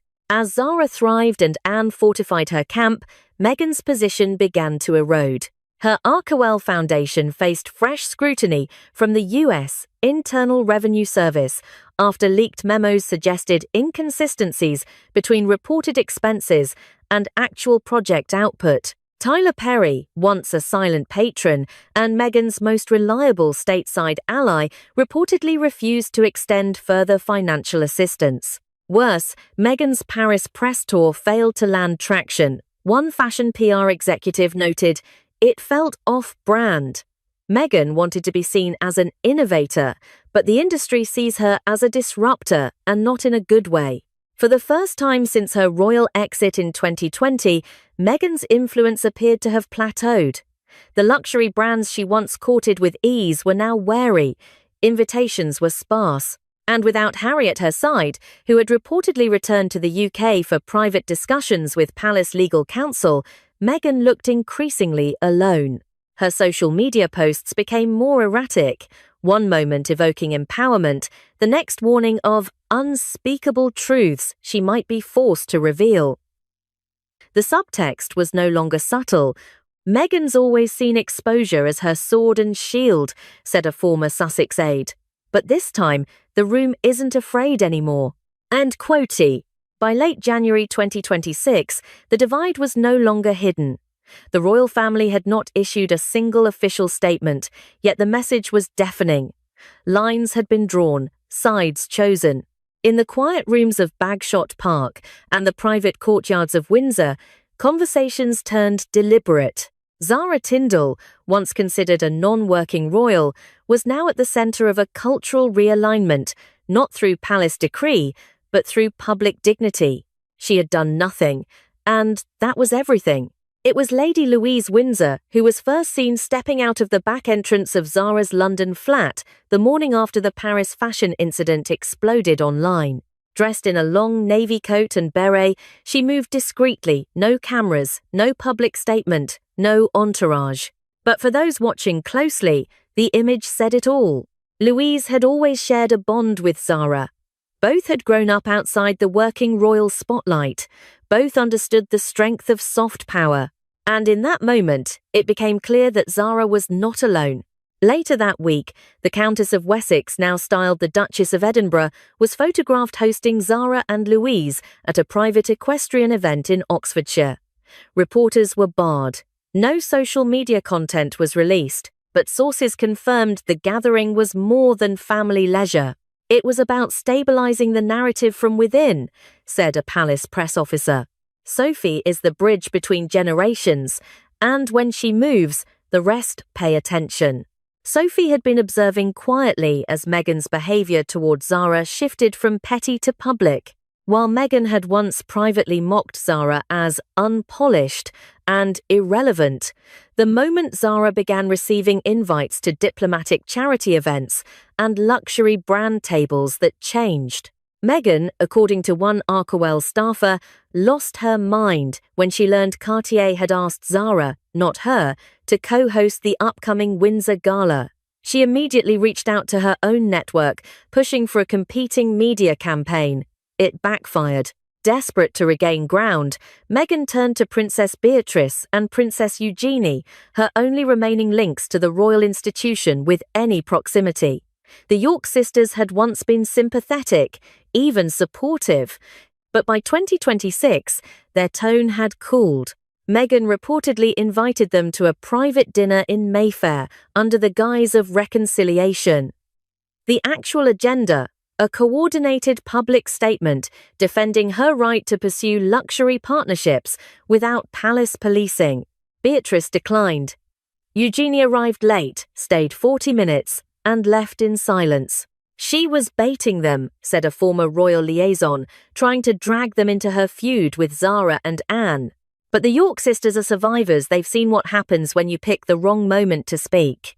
To palace strategists, Meghan's approach was not just risky, it was insulting. "You can't manufacture proximity," said one source. "Zara has earned her place through consistency and credibility. Meghan keeps trying to leapfrog the hard part." Amid all of this, Princess Catherine said absolutely nothing, but her silence rang louder than any press release. At a London charity gala on February 1, 2026, one of the first major events she attended following her recovery from health treatment, Catherine chose to wear a restructured ivory gown, first worn by Queen Elizabeth II in 1969. The dress had been in the royal archives for decades. Its re-emergence was no accident. It was a signal of continuity, of legacy, of whose side history is on, noted a royal fashion historian. Catherine and Zara have rarely been photographed together in private, but insiders confirm they share an unspoken respect. Catherine values discretion, Zara embodies it. The Duchess didn't need to comment on Meghan's latest meltdown, she let a dress do it for her. "Elegance," one palace aide said, "has never needed a microphone." Meanwhile, Meghan continued to post cryptic, defiant messages. "I was never invited to their table because they knew I'd build my own," but the response was muted. The public, once caught up in the drama, had begun to tire. "She mistook headlines for loyalty," said a British editor, "and loyalty doesn't trend, it endures." By mid-February, multiple UK media outlets began shifting their coverage. Once deferential to Meghan's Hollywood halo, magazines like Tatler and The Telegraph began publishing neutral to critical opinion pieces. Zara, on the other hand, was the subject of quiet praise. Her presence at a medical fundraiser in Cardiff raised over £4, £2 million for paediatric research. Her name was floated as a potential ambassador for British Paralympic equestrian programs. She didn't seek headlines, they found her. Even internal palace reports, usually kept from public eyes, confirmed the shift. There is institutional rebalancing underway. Read one leaked memo from the Lord Chamberlain's office. Certain relationships must be reprioritized in the public interest. Translation: Zara, Sophie, Louise were now considered steady hands. Meghan, a reputational liability. It wasn't a statement. It wasn't an interview. It wasn't even a leak. Princess Anne's response came in the form of a meeting. No press, no photographers held behind the fortified glass doors of Clarence House on the morning of the 7th of February 2026. Those in attendance called it the Restoration Briefing. The subject, Meghan Markle. The objective, containment without contamination. Anne, the most senior royal by service and the longest-standing figure of institutional continuity, delivered what one aide later described as a masterclass in restraint. She didn't speak Meghan's name once, the aide recalled, not out of fear but because naming chaos gives it power. Instead, Anne focused on the preservation of image through behavioral contrast. The family's posture going forward would be one of studied silence, no official counterpoints, no emotional rebuttals, no press engagement, just the quiet consistency of conduct. The goal was clear: let Meghan's theatrics collapse under their own weight. According to internal records, Anne issued what became known as the non-engagement protocol. It was simple. The Crown does not duel on social media. The Crown does not chase press cycles. The Crown endures. But Meghan, sensing isolation, doubled down. Just 3 days after Zara was offered a limited edition co-hosting role at the Royal Ascot-style pavilion, a position previously hinted at for Meghan in 2020, Meghan's team issued an indirect warning. A sealed letter was hand-delivered to a London legal firm representing one of the palace's charitable partners. The message: if defamatory inferences toward the Duchess of Sussex continued even through non-verbal optics, she would consider authorized release of archived digital communications between herself and unnamed senior royals. The subtext was unmistakable. Meghan was threatening to leak messages. Privately, palace officials referred to it as the Windsor Files bluff. She wants them to flinch, said a royal counsel. But you can't shake a house that was built to withstand empire collapse. Anne's recommendation? Ignore it. And they did. What Meghan didn't anticipate was the ripple effect outside palace walls. Within the fashion industry, especially in Europe, her image had begun to sour. After her alleged snub of Zara in Paris and the aggressive PR campaign that followed, several luxury houses quietly withdrew future offers. Chanel, once rumoured to be in talks for a sustainability collaboration with Meghan, issued a subtle press shift, promoting its equestrian capsule collection with Zara Tindall as a silent brand ambassador. No announcement, just a Vogue editorial. Meanwhile, Dior and Burberry executives, both of whom had received direct pressure from Meghan's stylists to include her in spring 2026 campaigns, opted to distance themselves.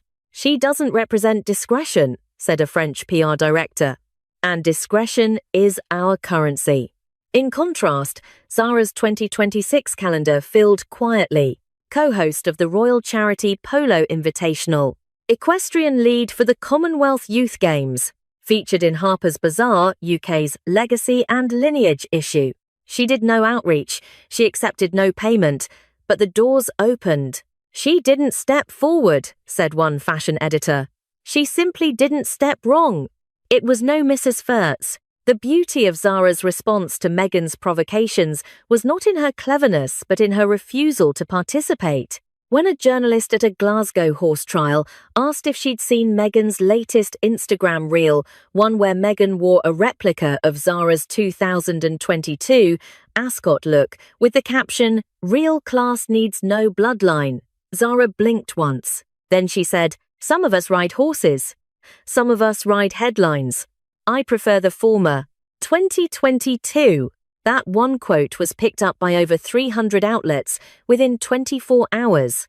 It was calm, icy, devastating, and it broke through in a way no angry press release ever could. Even Anne reportedly raised an eyebrow in approval. By the third week of February, RQL's internal morale was at a historic low. 2 directors resigned. A major investor backed out of a proposed educational streaming deal Netflix had stopped greenlighting new Markle-led pitches. Meghan, sensing the backlash, began hinting at pivoting to wellness and women's empowerment, while also claiming in podcast interviews that certain royal figures were intimidated by women with a voice. It was widely interpreted as a jab at Zara, but Zara didn't respond. She was already on a plane to Botswana, attending a rural equine development program sponsored by the Commonwealth Secretariat. No cameras, no press, just the work. That, according to palace insiders, was the final contrast. One woman trying to threaten her way back into relevance. Another woman becomes relevant by never demanding attention. In the end, the public began to choose. And they chose the one who never asked to be chosen. By late February 2026, the walls around Meghan Markle's carefully curated public persona had begun to thin. Her usual Arsenal press exclusives, fashion appearances, victim narratives no longer yielded the viral dominance they once did. Instead, every attempt at reclaiming relevance collided with a subtler, more powerful adversary: royal restraint. And at the center of that restraint stood two women, Zara Tindall and Princess Anne, who chose silence over spectacle, stability over storm.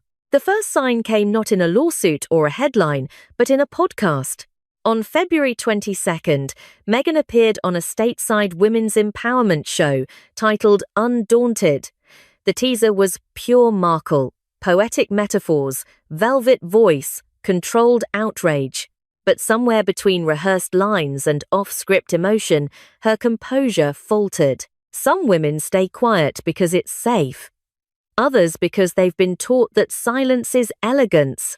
But I believe silence, sometimes, is just complicity, especially when you're watching someone be torn apart for being too different. The host nodded politely. But behind the scenes, producers admitted Meghan had rewritten her script 3 times and requested full editorial control unprecedented for the program. She wasn't empowering, one producer leaked anonymously. She was unraveling. The problem? There was no named villain, no quoted attacks, no scandal to defend against. Just the growing suspicion that the royal women she once mocked were now quietly eclipsing her. Zara had never chased spotlight. Yet, in February 2026, she became the most reposted royal on social media, not through official accounts, but through user-generated admiration. Clips of Zara helping a disabled child mount a pony at a Gloucestershire charity event went viral. An offhand remark during a Commonwealth panel, "We're not above criticism, but we are above collapse," was printed on tote bags and t-shirts. Fashion blogs began to call her the aristocratic answer to quiet luxury. Eincreased. TikTok creators dissected her wardrobe: equestrian chic, heirloom brooches, subtle tailoring, always timeless, never performative. In response to a fan comment asking how she managed pressure without drama, Zara's team posted one line: "I grew up in a house where horses had more tantrums than humans." It trended for days. On February 24, something unexpected happened. Princess Anne wrote to Meghan. It was not a royal statement, not an official reprimand. It was a private letter, couriered to Montecito via diplomatic post. Its contents were never publicly released. But a trusted palace source confirmed its tone: composed, direct, moral. Anne's message to Meghan was not an olive branch, nor an attack. It was a reminder.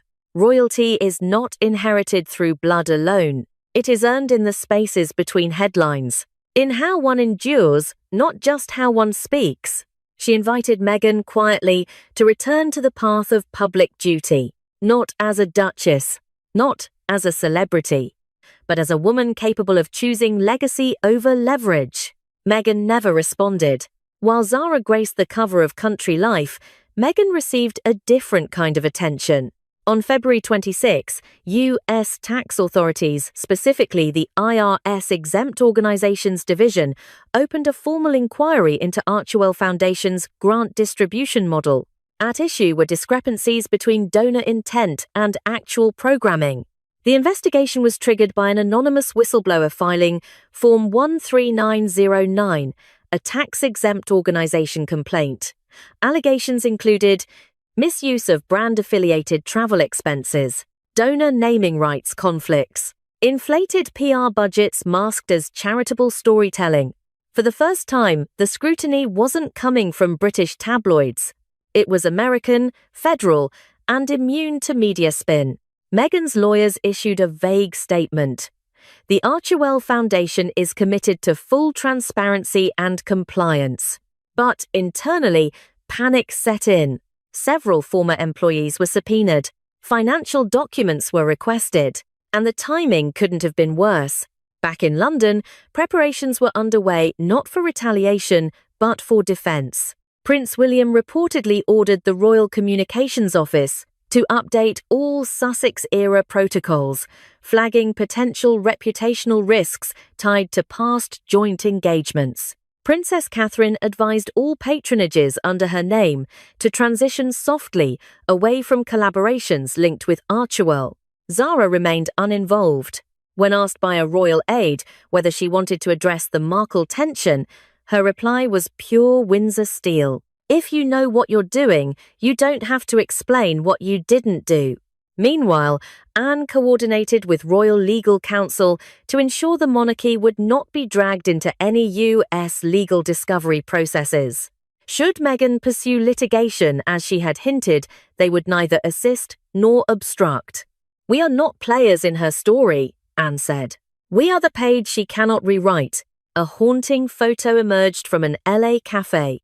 Meghan, alone, reflected in the glass of a storefront window. The headline? Once the Duchess, now the outcast.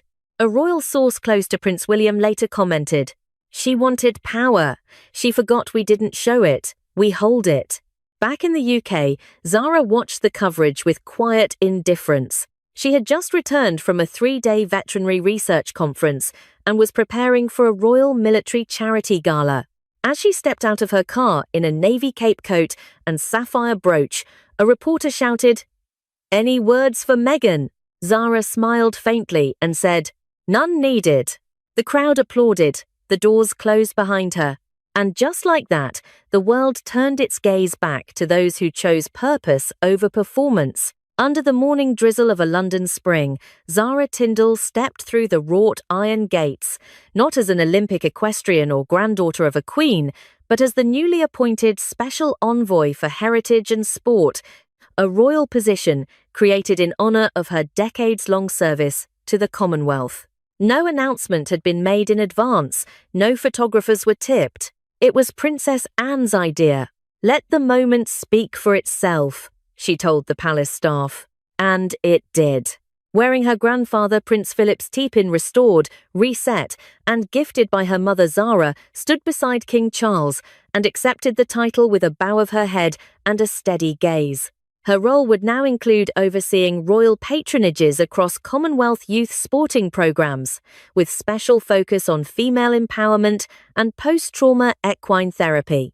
No glitz. No cameras backstage. Just service.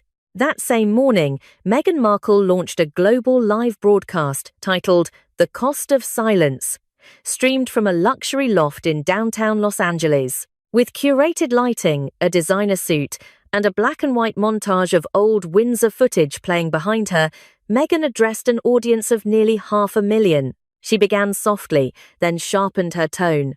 "The monarchy taught me that dignity was about smiling in silence. But silence is not peace, it's permission." She named no names, but the jabs were clear. She referenced being frozen out of family dinners and watched while others built their power by ignoring injustice. She said she chose to walk away rather than wilt, and ended with a chilling vow, "I will tell my daughter the truth they could not bear to hear from me." Some applauded, others grimaced. But within 24 hours, the broadcast was eclipsed by something Meghan had not anticipated. The Royal Archives unveiled a new permanent exhibition titled Service in Motion, Inside Windsor Castle. Among the featured figures, Princess Anne, the late Queen Elizabeth II, and Zara Tindall, Zara's exhibit included letters from girls she'd mentored through charity sport, video clips from military hospital visits, and the boots she wore winning gold in the 2012 Olympics. There was no social media campaign, no sponsorship logo, just impact. Near the exit was a quote from Princess Anne. "Some talk of legacy, others ride it out, rain or shine." It became the most shared line of the week. Meghan was photographed alone, leaving a Los Angeles legal office documents in hand, lips tight. Insiders claim she's considering filing civil defamation charges against unnamed royal advisors. That same night, Zara and her husband Mike Tyndall attended a veterans fundraiser at Sandringham. A small girl in a wheelchair approached her. Zara knelt and asked gently, "What's your dream?" The girl replied, "To be brave like you." Zara smiled. "Then I think you already are." No broadcast, no quote cards, no drama, just legacy. And for the first time, the world saw the true divide. One woman chased control of the story. The other became the part history chose to keep. At precisely 9:17 a.m. GMT on January 21st, a classified memorandum arrived at the Royal Office of Protocol at Buckingham Palace, bearing the official return request of Meghan, Duchess of Sussex. The document marked Urgent Security and Lodging Request, MM, was immediately forwarded to Princess Anne's Strategic Secretariat. By 11:24 a.m., its contents had been reviewed in full by Princess Anne and Prince William. The reaction inside Windsor circles was described as icy, clinical, and absolute. This was not a diplomatic task. It was a 4-page ultimatum, and within 48 hours, it triggered a complete institutional shutdown of Meghan Markle's access to royal resources. Meghan Markle's formal request, reportedly sent via her private legal representation at 9:12 a.m. PST, Montecito time, demanded the following for her safe and dignified return to attend a potential segment of the 2027 Invictus Games in Birmingham. Full lockdown of 4 entire floors at the Grand Hyatt London. Reinforcement of bulletproof glass. Advanced military-grade surveillance sweeps. Armed convoy protection from the tarmac to the hotel and all public venues. An all-female PR team. 3 vehicles, and a designated palace liaison. Strict orders that no hotel staff are allowed to make eye contact with her or Prince Harry, and most provocatively, a clause demanding that all formal invitations and press references refer to her as Her Royal Highness, the Duchess of Sussex, representative of the House of Windsor, except she is no longer royal, has no standing, and represents no one but herself. Within 6 hours, Princess Anne, whose office now functions as the de facto guardian of institutional integrity, issued a private response that would later be leaked to senior diplomatic circles. Her words were concise, resolute, and devoid of sentiment. These requests have no constitutional basis nor moral weight. The subject in question holds no official role and is not entitled to security, deference, or identification as a representative of the Crown. We are not in the business of rebranding rogue entitlement. Royal insiders confirmed Anne personally contacted the Director of Royal Operations to stand down all logistical coordination linked to the Sussexes. It was the clearest signal yet. Meghan Markle's royal pass had expired, permanently. According to multiple palace sources, Meghan's legal team couched her requests in Article 3 of the International Protected Persons Convention, arguing she still faced significant risk due to her previous status. However, UK Home Office officials confirmed that no active royal protection status applies to Meghan or Harry, and there are no plans to revise that. A former royal security advisor described it bluntly. This was a bait move. She knew the palace would reject it. The goal wasn't protection, it was narrative. Denial gives her a new PR victim angle for her next media round. But Princess Anne and Prince William anticipated the playbook. And this time, they shut the door legally, symbolically, and permanently. Sources inside RQL's commercial team, who spoke under condition of anonymity, revealed that Meghan's return to Britain plan was less about Invictus and more about optics for an upcoming docuseries, memoir project, and Orchard relaunch. Her branding model requires visual proximity to royalty to maintain perceived value. One leaked slide from an internal pitch deck described Meghan as the modern Diana, bridging royal tradition and global humanitarianism. But palace analysts now label this an unauthorized association. You cannot weaponize royal nostalgia for personal rebranding, said a royal ethics advisor. That gate is closed.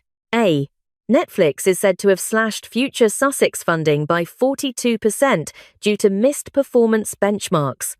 Spotify has terminated all ties, and the American Riviera Orchard brand has yet to cross $10K in verified retail revenue, according to an internal report filed December 2025. Re-entering the UK with royal-level visuals, black SUVs, military escorts, palace backdrops was her Hail Mary. But the House of Windsor wasn't buying. Behind closed doors at Clarence House, Prince William, often restrained in public, delivered what one insider called the most unequivocal directive of his career. No status, no security, not now, not ever. His concern, according to those familiar with his position, was not personal but strategic. Granting Meghan any form of security would set a precedent for every ex-royal, disgruntled cousin, or second-tier relation to demand state resources. It would undermine the streamlined monarchy model that Charles and William have fought to implement. And most critically, it would enable Meghan and Harry to tour the world under false royal branding, weaponizing the Crown's legacy while defying its duties. At 7:41 p.m. on January 22nd, King Charles, still undergoing treatment but fully briefed by Princess Anne, issued a single-line written endorsement through the Lord Chamberlain's office. The monarchy has no further comment on individuals who are not in service to it. This was not a reprimand, it was a closure. And in the quiet of that statement lay the full power of a dynasty drawing its final line. On the morning of the 22nd of January 2026, inside a soundproofed royal strategy chamber at Clarence House, Princess Anne convened a closed-door crisis briefing with members of the Crown's Internal Advisory Committee. The session, lasting precisely 22 minutes, would mark a definitive turning point not just in Meghan Markle's relationship with the royal family, but in the institutional boundary setting of modern monarchy. It was swift, surgical, and devoid of sentiment, one senior palace aide later said. Anne didn't just reject Meghan's ultimatum, she dismantled the myth that she ever had a claim to begin with. The agenda: a forensic review of Meghan Markle's demands, intentions, and long-term strategic implications. Princess Anne, known for her military discipline and legal precision, opened the session with a confidential file labeled Operation False Flag Return. Jaime Sevridin Way. The document included Meghan's 4-page legal demand, annotated in red, an intelligence dossier tracking commercial PR patterns, and leaked talking points linked to Montecito-based media agents. Internal analysis showing a sharp uptick in brand mentions and search traffic related to royal comeback narratives, peaking just after Netflix renewed but reduced their Sussex deal. Anne's central thesis was crystal clear. This is not a return for service, it is a return for spectacle. We must not confuse proximity with legitimacy. During the session, Anne laid out 3 specific indicators that, according to her, invalidated Meghan's return request on both ethical and institutional grounds. 1. Misuse of royal title language. Though officially stripped of HRH status, Meghan's legal brief allegedly referred to herself no fewer than 7 times as Her Royal Highness, including in proposed press releases. Misrepresentation of security, necessity. Anne cited a Home Office counter-terrorism brief confirming no credible or active threat assessment. justifying state-funded armed protection for Meghan or her children. 3. Covert commercial filming clauses. Perhaps most damning, Anne revealed buried clauses within the request that required private documentation rights and unobstructed brand partner coordination for personal media teams. 010. One palace official translated that plainly. They wanted to film their return under the guise of royal security.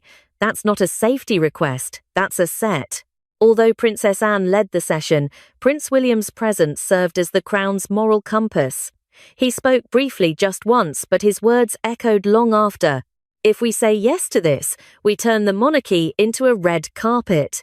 And they are not the guests we honour anymore. William's tone was described as controlled but resolute. It was the final confirmation the advisers needed.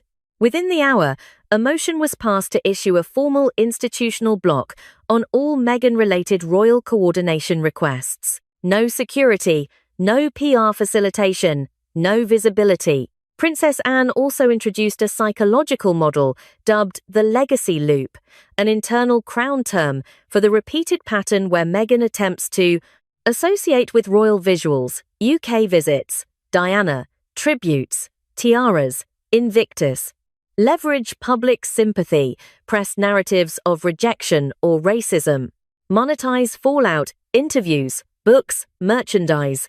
We cannot fund our own destabilization, Anne reportedly said. The loop ends here. 19 Stein. Though the briefing was private, its effects were immediate and far-reaching. British Airways received a quiet request to cancel an unconfirmed VIP security tier for Meghan's rumoured return flight. The Metropolitan Police received notice that no royal-level escort would be assigned. The Grand Hyatt London was privately instructed by the Royal Hospitality Office to deny all block-out floor requests connected to Sussex-associated names. And multiple brand partners quietly pulled out of upcoming Orchard promotional events, sensing the palace's shift in tone. As the briefing drew to a close, Anne reportedly turned to the Crown's senior advisers and declared, "We are not here to manage reputations, we are here to preserve legacy. Let the world see who upholds duty and who chases relevance."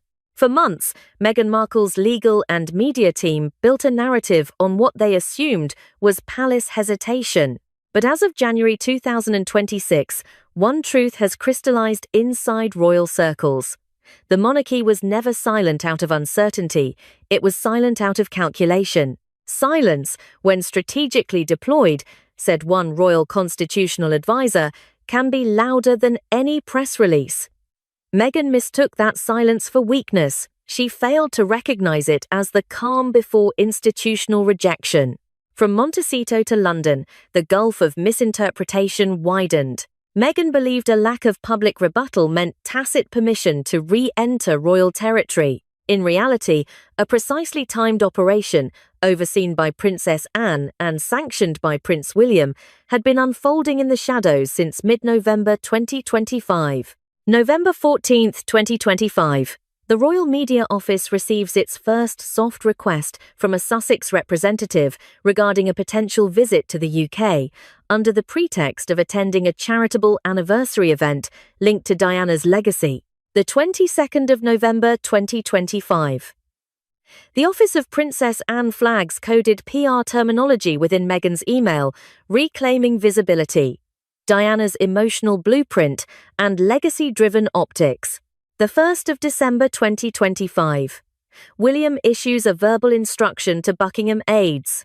No engagement, no confrontation, no fuel. Let them walk into the silence. Out. The 12th of December, 2025. Catherine quietly withdraws from a scheduled public panel that would have placed her beside a Sussex-affiliated speaker, citing scheduling conflicts. The 19th of December, 2025. Anne drafts what will later be dubbed the Firm Freeze Memo, outlining a palace-wide moratorium on all Sussex-related requests, unless formally cleared by both the monarch and the heir. And through it all, not a single word was uttered in public. That was the point. Inside Meghan's Montecito team, the prolonged silence was misread as soft ground for negotiation. According to leaked communications reviewed by RIN, her team assumed the monarchy was internally divided, especially with King Charles undergoing cancer treatment and William focusing on Catherine's recovery. They interpreted Catherine's December absence from a gala as a signal of possible thawing or sympathy. And most notably, they believed Princess Anne's lack of media-facing comments meant the traditional wing of the family had no appetite for confrontation. They were disastrously wrong. What they failed to account for was the Crown's new playbook: coordinated, non-verbal rejection. Every absence was an act, every silence a strategy, every unanswered letter a locked gate. No public statement was issued about Meghan's repeated security requests, but behind closed doors, the Home Office received a formal letter signed jointly by Anne and William recommending a non-allocation of state assets toward non-working, unvetted individuals residing abroad. A request to reserve 4 secured floors at the Grand Hyatt London for a royal-affiliated visit was left entirely unresponded to. Internally, a private order was sent from the Royal Hospitality Directorate. No block, no comment, no accommodation. 18 Sozit. In early January, multiple journalists reached out to Kensington and Clarence House for comment on Meghan's rumoured return. Palace aides were instructed to respond with no quotes, no denials, no confirmations only. "We have nothing to share at this time." "This was silence with teeth," said one insider. "It wasn't apathy. It was a full-blown blockade hidden behind velvet curtains." The tide began turning on the 14th of January 2026, when a memo was quietly leaked to select royal correspondents. Though unofficial, its message was unmistakable. There will be no institutional support for unsanctioned individuals claiming royal identity without constitutional appointment. By January 18, Meghan's team began scrambling. That same day, a proposed ITV interview was abruptly withdrawn. An Archwell PR director resigned. A planned Diana-themed appearance at a children's charity was put under review.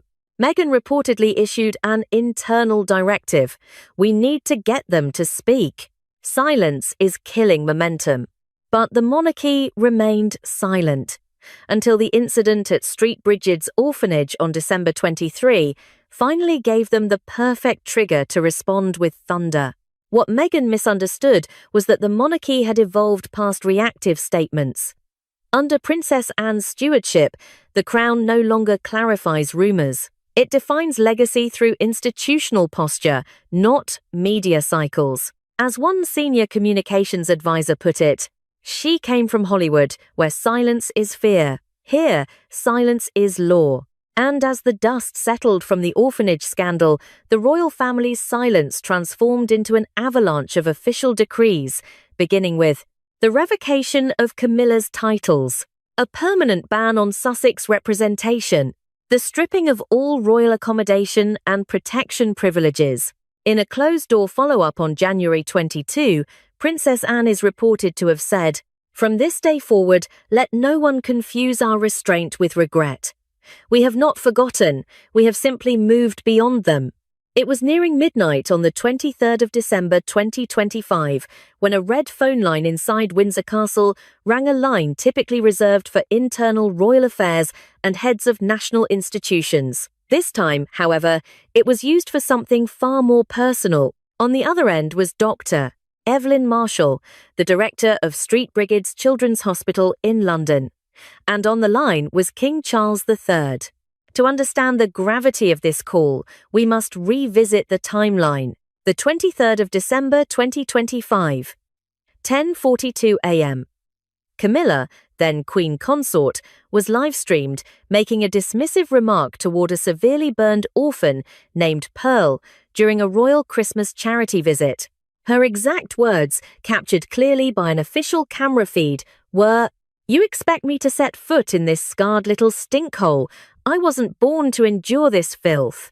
By 11:30 a.m., the clip had been reposted on over 2.6 million social media accounts globally. At 2:10 p.m., the hospital issued a quiet request. Camilla would not be welcomed back. Not now, not ever. By 5 p.m., Princess Anne and Prince William were in a closed-door meeting with senior palace legal counsel, drafting what would become the Royal Conduct Directive of 2025. But it wasn't until 11:47 p.m., as the palace's internal legal teams finalized titles to be revoked, that King Charles himself requested to be alone. He did not want staff, no speechwriters, no advisors, just the number and the truth, a senior aide told Royal Insider Network under strict anonymity. According to hospital sources briefed on the incident, King Charles's call lasted 8 minutes and 42 seconds. While no official transcript exists, a highly credible source close to the conversation provided the following account. "This is not the voice of my family. That child deserved warmth and respect. What was said, it does not reflect our values, nor mine as king. I am calling to say I'm sorry, as a man and as a father." He reportedly asked if Pearl had heard the remarks. She had. He then asked whether she had cried. She had. And finally, he asked whether he could send something himself, not as a royal, but as a grandfather. "Something small," he reportedly said, but wrapped in silence and grace. By Christmas morning, a white envelope embossed with the royal seal arrived at Street Bridget's. Inside was a handwritten letter from King Charles, addressed directly to Pearl, along with a pair of white gloves once owned by Princess Diana, with a note. "May you always remember, scars do not lessen worth, they crown it." The emotional weight of this gesture stands in contrast to the king's otherwise deliberate absence from the initial scandal fallout. While Princess Anne and Prince William took command of the institution's immediate response, Charles's involvement was saved for this singular, symbolic act. This was not about public opinion, this was about quiet moral repair, said Lord Whittaker, a retired royal protocol historian. Charles acted not as a ruler, but as a soul attempting to right a wrong, aides, and while his role in the larger disciplinary framework was limited, it was ultimately his signature on the midnight decree that stripped Camilla of all royal titles, duties, and privileges, issued exactly 24 hours after the orphanage remarks. The Royal Insider Network has obtained an exclusive excerpt from the classified version of the Midnight Decree, authorized by Charles and countersigned by William and Anne. Royal Order No. 2286. A. Her Royal Highness Queen Consort Camilla shall no longer hold titles, positions, nor rights of representation on behalf of the Crown. Effective immediately, reinstatement is not permitted. The Crown requires conduct rooted in humility, not hierarchy. Charles R. 24 December 2025, 04 GMT. With one signature, King Charles rendered Camilla persona non grata in all royal contexts. No security detail, no carriage access, no Balmoral permissions, no seating in state ceremonies. Not even access to Sandringham for the family's Christmas Day photo. On December 23, the royal family's official Instagram account, typically known for festive messages, posted only this image: a child's hand clutching a white glove. The caption? "Dignity belongs to the small. Merry Christmas." The public, already seething from the footage, exploded with over 3.1 million likes and 400,000 comments in 24 hours. The image dominated UK front pages on Boxing Day, with the Times writing, "It was not a photo, it was a verdict." Camilla's reputation, already fragile, collapsed. France 24, CBC, and NBC pulled upcoming interviews featuring her. The Vatican, reportedly considering a joint appearance with Camilla on refugee aid, rescinded the invitation. 3 of her key personal staff resigned within 48 hours, citing irreconcilable moral divergence. N23, "This isn't a cancellation," said royal author Bridget Croft. "It's a recall. The monarchy just returned a broken product to the sender. Why didn't Charles act sooner?" Insiders reveal that Anne and William advised the king not to speak publicly, to protect his medical stability, and to preserve final moral weight. When Charles did act, it was with singular clarity and permanent impact. In this family, there are those who clean the mess, and those who close the door behind it, an anonymous aide said. Charles closed the door. The House of Windsor has long withstood scandal, betrayal, and political reckoning, but few internal confrontations have laid bare the Crown's internal red lines quite like this latest collision between tradition and self-entitlement. In the fifth chapter of this unfolding saga, Princess Anne and Prince William moved in tandem, one as the monarchy's fiercest institutional protector, the other as its future embodiment, to not only deny Meghan Markle's delusional claims of royal privilege, but to codify a new order, one that draws a decisive line between bloodline and brand exploitation. On the evening of January 15, 2026, Kensington Palace sources confirmed that Princess Anne had personally signed a classified internal memorandum circulated among the senior working royals, formally rejecting Meghan Markle's latest proposal for joint institutional engagements in 2026. The proposal, allegedly drafted by Meghan's legal counsel and PR advisors, suggested that she and Harry co-host an international service of reconciliation under the royal banner, complete with royal press accreditation, palace security, and appearances by Catherine, Duchess of Cambridge. Anne's response: a two-word handwritten notation across the front page of the document. Absolutely not. End day. Accompanying that note was a detailed 6-point rejection from her private secretary, outlining why Meghan's proposal not only violated current royal policy, but risked reputational co-optation of the Crown by an external brand entity. Among the key phrases, Her Royal Highness Princess Anne does not recognise any institutional legitimacy in the proposed engagements. This initiative constitutes commercial rebranding through moral appropriation. Ray, no member of the royal household shall support, endorse, or appear alongside the Sussexes under official capacity without sovereign clearance. Within 24 hours, Prince William followed suit with a pointed directive to the Royal Communications Office, instructing them to block media credentialing requests linked to the 2026 Sussex Reconciliation Summit, which Meghan had planned to host in Los Angeles this spring.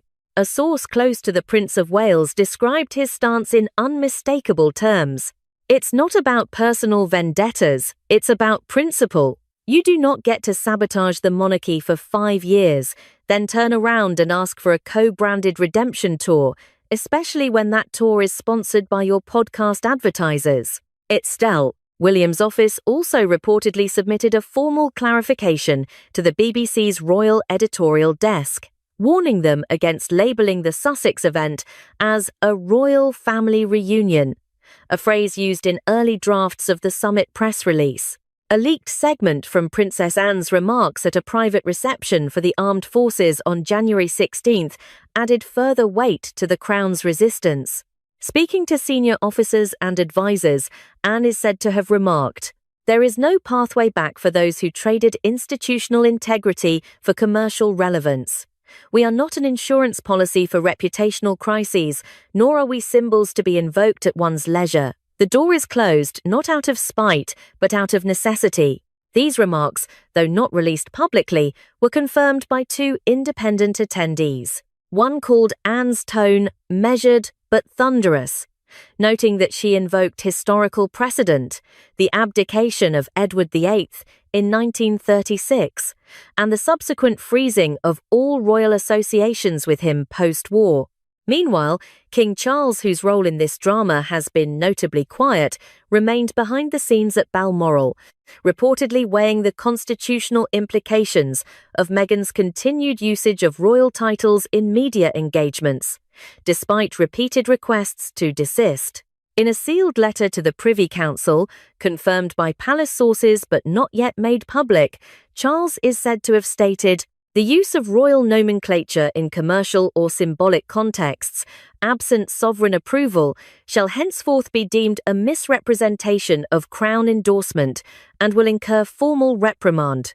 2024. Though Charles's decision not to publicly rebuke Meghan was seen by some as diplomatic restraint, insiders suggest it reflects a deeper strategy. Let Anne and William absorb the public fire while he establishes quiet legal grounds for future action. In a series of now-deleted social media replies and podcast statements recorded between January 16-18, Meghan appeared to shift her tone from negotiation to defiance. In one particularly pointed quote from her Archewell audio series, she said, "You can't talk about modernization and inclusion and then exclude the person who actually represents both. I'm not an intruder. I'm the future." The backlash was immediate. Within 36 hours, over 42,000 posts on X, formerly Twitter, erupted under the trending tag number "You Left Meg," with most users rejecting her claim. A top-liked comment read, "You don't get to light the castle on fire, then walk back in holding a torch and say you represent light. That's not how royalty works." Adding fuel to the royal fire was a fresh corporate development.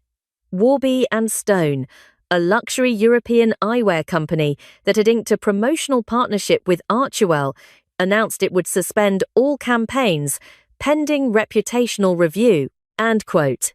The company's internal memo, leaked to Business Today UK, cited severe audience trust decline and unanticipated brand misalignment with traditional values markets.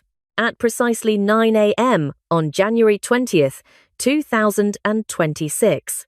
A sealed notice was hand-delivered to legal representatives of the Duke and Duchess of Sussex in California. The document bore the royal cipher of King Charles III and the full weight of the sovereign seal. It was not a press release. It was not a gesture. It was a final act of clarification. Henceforth, no use of royal title, emblem, likeness, or ceremonial association shall be permitted, implied, or represented in any domestic or international context by the individuals known as Harry, Duke of Sussex, and Meghan, Duchess of Sussex. The Crown reserves full right of legal recourse for any breach of this decree. With this, the legal sword was drawn. Though Charles's presence in this saga had been quiet, it was never absent.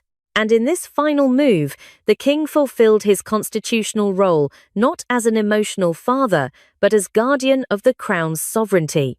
The document, dubbed internally as the Windsor Separation Clause, marks the most decisive formal severance of a royal family member since the abdication crisis of 1936. Inside the palace, the mood is described as one of relief, not celebration. Senior staff at Clarence House, who had long feared a precedent of chaos, now speak of a return to structure. One aide noted, "It was not about vengeance. It was about protecting the institution from erosion by narrative manipulation." Princess Anne reportedly sent a single sentence to her brother following the notice's dispatch. "You did what had to be done." Prince William, meanwhile, has shifted focus entirely to future-facing engagements, preparing for the spring sovereign tour with Catherine and their children, emphasizing unity, transparency, and modern service. Back in California, reaction from the Sussex camp has been notably restrained. No public response, no podcast rebuttal, no Instagram posts. As of January 21, Archewell's legal page has removed references to royal values and global crown impact. A silent retreat, perhaps, or the eye of another storm. But within royal circles, the door is now closed, fully. This was not just a royal decision. It was a message to the world. The British monarchy may evolve, but it will never outsource its soul. Titles are not tools. Family is not a fallback. And the future of the crown belongs to those who serve, not to those who stage. As one senior palace source summarized, "The era of illusions is over. The crown stands undivided." This great inheritance and of the duties and heavy responsibilities of sovereignty. which have now passed to my beloved daughter. Request denied. The duchy is not a safety net for bad decisions. Those were the exact words delivered on the morning of the 20th of January 2026 by Prince William, now acting sovereign under the January 1st delegation of duties, as he issued a formal response to his brother's desperate appeal for a $36 million royal bailout. It was not just a rejection, it was a statement, a reckoning, and for Prince Harry, it marked the moment his final lifeline was cut. At precisely 9:15 a.m., Palace officials confirmed that the Duke of Sussex had made a direct appeal to Prince William, requesting immediate financial support following a devastating sequence of events. Chief among them, the pending foreclosure of the $14.6 million Montecito estate known as Riven Rock, which had until recently served as the Sussexes' self-proclaimed sanctuary of freedom. Tentry. Just 2 days prior, on January 18, the couple had received a termination letter from their homeowners' insurance provider, stating that their coverage had been cancelled effective immediately, a decision triggered by non-compliance updates amid heightened wildfire risk across Santa Barbara County. In California's luxury property market, where environmental risk dictates mortgage stability, the consequences were immediate and brutal. JP Morgan Chase, the lender behind the Sussexes' $9.5 million mortgage, invoked a default clause buried deep in their contract, one that allowed foreclosure based solely on lapsed insurance, regardless of payment history. The only escape? A force-placed emergency policy with an upfront premium of $400,000, payable within 48 hours. Harry didn't have the cash.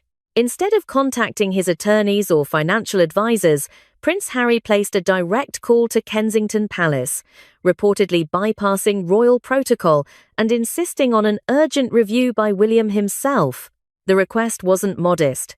According to senior insiders at the Duchy of Cornwall, Harry asked for $400,000 for immediate insurance reinstatement, $1.2 million to cover legal, tax, and tuition obligations through March. See MEGHAN. $7 million to protect against Netflix-related liability exposure. $30 million for long-term asset shielding and restructuring via blind trust mechanisms. Total requested $36.3 million. Prince William reviewed the request in under 20 minutes. His response was relayed through Sir Alaric Worthington, the monarchy's longest-serving financial integrity officer and current senior auditor of the Duchy. No funds shall be released. The matter is closed. The Crown cannot be party to reputational or financial salvage. According to Palace sources, William made the decision with clarity, not cruelty. His response was rooted in legal precedent, ethical governance, and the changing face of monarchy in the 21st century. This wasn't personal. This was structural. Reeling from the rejection, Harry escalated the matter to his father, hoping that King Charles III might intervene. But the king's response was even more direct. At 8:40 a.m., a private letter bearing the royal seal was dispatched from Sandringham, co-signed by both King Charles III and Princess Anne, who had jointly overseen the Sussex financial audit over the previous 6 weeks. It read, in full, "There will be no duchy funds, no grace and favour extensions, and no further institutional correspondence regarding the Montecito property. The matter is concluded. I recommend liquidation at the earliest window." It was no fit. In 5 lines, the king formalized what the world had long suspected. Prince Harry was no longer part of the royal fold financially, logistically, or symbolically. This wasn't a spur-of-the-moment decision. It had been building since the 8th of December 2025, when Prince William, tipped off by internal whispers, ordered a confidential audit into the financial entanglements of the Duke and Duchess of Sussex. William assigned Sir Alaric Worthington to lead the review, joined by Princess Anne, whose reputation for fiscal discipline and moral clarity made her a natural fit. Over the next 3 weeks, the audit team uncovered a trail of unsustainable spending, misaligned charity pledges, and reputationally toxic financial maneuvers. One discovery in particular enraged the royal court. During the couple's royal wedding, on the 19th of May 2018, watched by 1.9 billion viewers, Harry and Meghan had publicly pledged that all wedding gifts and proceeds, a total of £2.1 million, would be redirected to the Diana Princess of Wales Memorial Fund, overseen by Princess Catherine, and focused on education for vulnerable children. However, the audit revealed that a large portion of those pledged funds were rerouted to a Delaware-based LLC named M&M Projects LLC, used to fund the pre-production of Meghan's now-cancelled Netflix series, Pearl. Scadwit T-Point, the explanation from the Sussex team? A mission-aligned operational shift. Sir Alaric Worthington called it something else entirely. A misappropriation of trust in spirit, if not in law. And King Charles? His response upon reviewing the files on January 12 was reportedly 3 words. So it was true. The fallout was immediate and far-reaching. When Prince Harry's final appeal arrived at Buckingham Palace via handwritten letter on January 13, there was no reply. Only silence. Then policy. Then exile. And the next 48 hours would bring not just foreclosure, but a total collapse of support from every corner, royal, financial, and Hollywood. If Prince William's rejection marked the end of royal support, what followed was the evaporation of Hollywood goodwill, beginning with one name, Tyler Perry. For nearly 5 years, Perry had been the Sussexes' most powerful private ally. Back in March 2020, as Harry and Meghan fled Canada amid escalating security and media tensions, it was Perry who offered his $18 million Beverly Hills estate as temporary housing, paid over $3 million in private security costs during their transition, provided transportation, legal introductions, and crisis PR support, publicly claimed, "I did it for the children." Behind the scenes, however, his generosity came with clear expectations, discretion, gratitude, and most importantly, silence. That unspoken pact collapsed on the 18th of January 2026. On that day, Meghan Markle appeared on an unsanctioned lifestyle podcast hosted by a minor Hollywood influencer. In what was framed as an emotional reflection, Meghan made 3 explosive claims. That Tyler Perry had abandoned her in a time of crisis. That his role as godfather to Princess Lilibet had been weaponized. That Perry used his connection to the royal family for prestige access. The accusations spread like wildfire across social media, morning shows, and talent agency inboxes. Perry's response was immediate. Within 24 hours, his legal team had assembled financial logs, travel invoices, and correspondence, proving that all support provided had been at Meghan and Harry's request, not Perry's initiative. When Harry called him the next day, hoping for a short-term $400,000 loan to stall the insurance-triggered foreclosure, he received a brutal reply. "I'm not the bank of the godfather anymore," Perry reportedly said. "You defaulted on something more important than money. You defaulted on gratitude." The call lasted less than 3 minutes. There was no follow-up. Perry's exit was a signal to the industry. The Sussexes were no longer safe to support. By January 19, internal memos were circulating across WME, CAA, and Netflix legal teams. Meetings were held, risk assessments were updated. Studio partnerships were re-evaluated. At a private crisis session on January 17, WME's legal advisors formally warned Meghan that any further use of Perry's name publicly or in private pitches could result in defamation claims or forced disclosures of correspondence. That same day, Netflix issued its most severe blow yet. Under the Sussexes' multi-year content deal, reportedly valued at $100 million, 5 major projects had been proposed. Harry and Meghan. Docu-series completed, but over budget. Pearl, Meghan's animated series, cancelled, mid-development. Heart of Invictus delayed, with no current delivery schedule.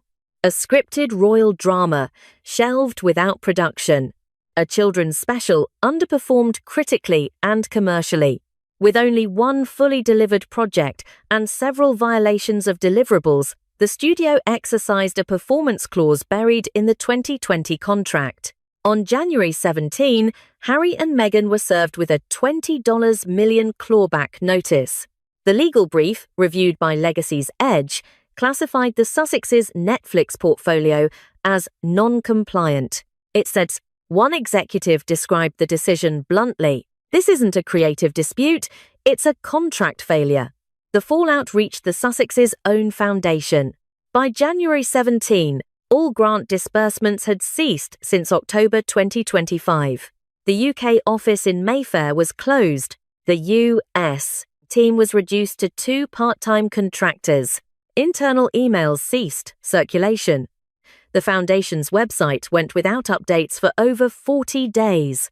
Though not legally dissolved, Archewell entered administrative suspension, a pre-liquidation status, often used by non-profits, to avoid litigation while preserving remaining cash flow.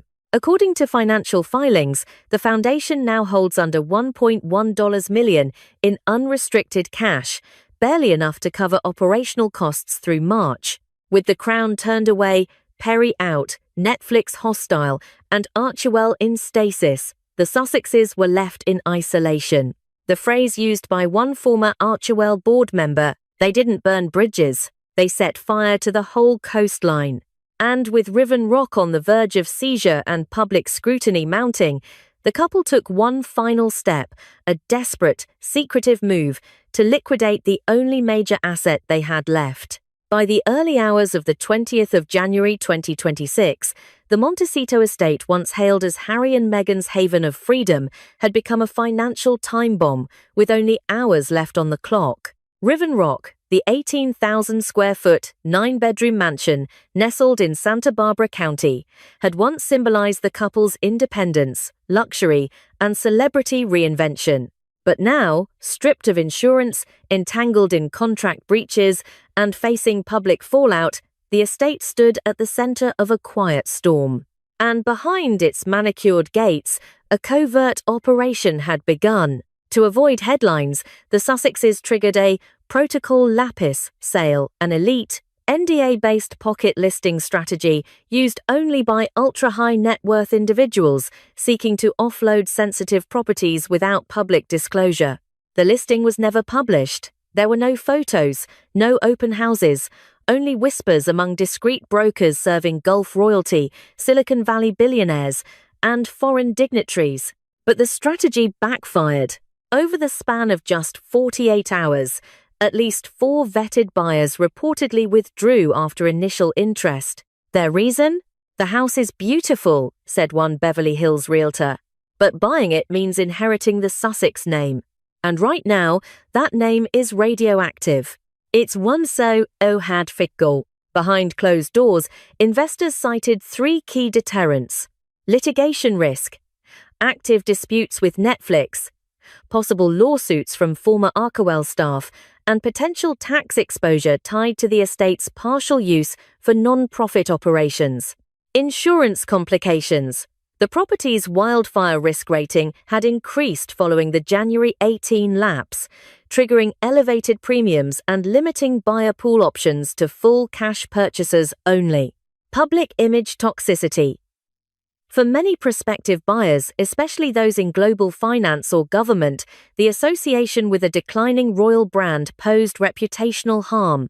One Gulf investor, after touring the estate via drone footage, summarized his conclusion in 6 words: a liability wrapped in landscaped perfection.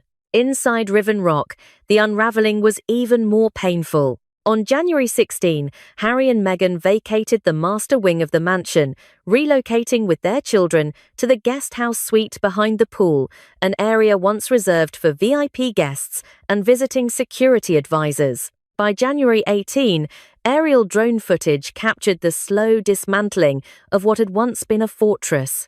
Tarp-covered furniture was seen being moved into trucks. The private gym was being disassembled. Artwork and archival boxes were taped and labeled for storage in Los Alamos. The theater room and screening area were stripped of tech equipment. According to 2 former staff members laid off that week, the house had transformed into a ghost estate. They weren't moving to a new palace, one said. They were shrinking into silence. Tension screen I did. HR logs leaked from Archewell's Domestic Operations Division show a dramatic downsizing, from 2 full-time nannies to 1 part-time caregiver under month-to-month terms. The private chef, employed for 3 years, was let go on January 3. Security coverage was reduced to a single patrol shift daily, and all perimeter motion sensors on the east side were deactivated as of January 12. Landscaping services dropped from twice a week to bi-weekly. Drone surveillance, once used to ward off paparazzi, had been grounded indefinitely. Even delivery schedules to the estate slowed to a trickle. One neighbor, requesting anonymity, told Legacy's Edge, "It's like watching someone move out in slow motion. Every week fewer people, fewer lights, more curtains drawn."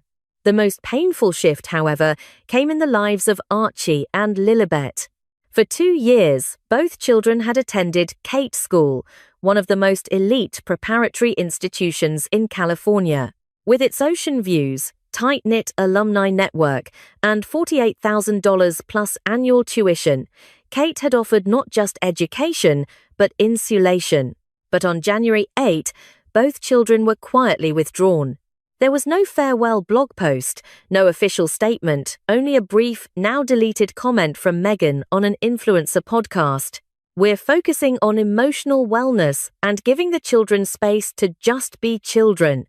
But behind the words was a different truth. Records from the California Department of Education confirmed that Archie and Lilibet were transferred to Laguna Blanca School, a smaller institution in Santa Barbara, with lower tuition ranging from $27,750 to $30,950, depending on grade level.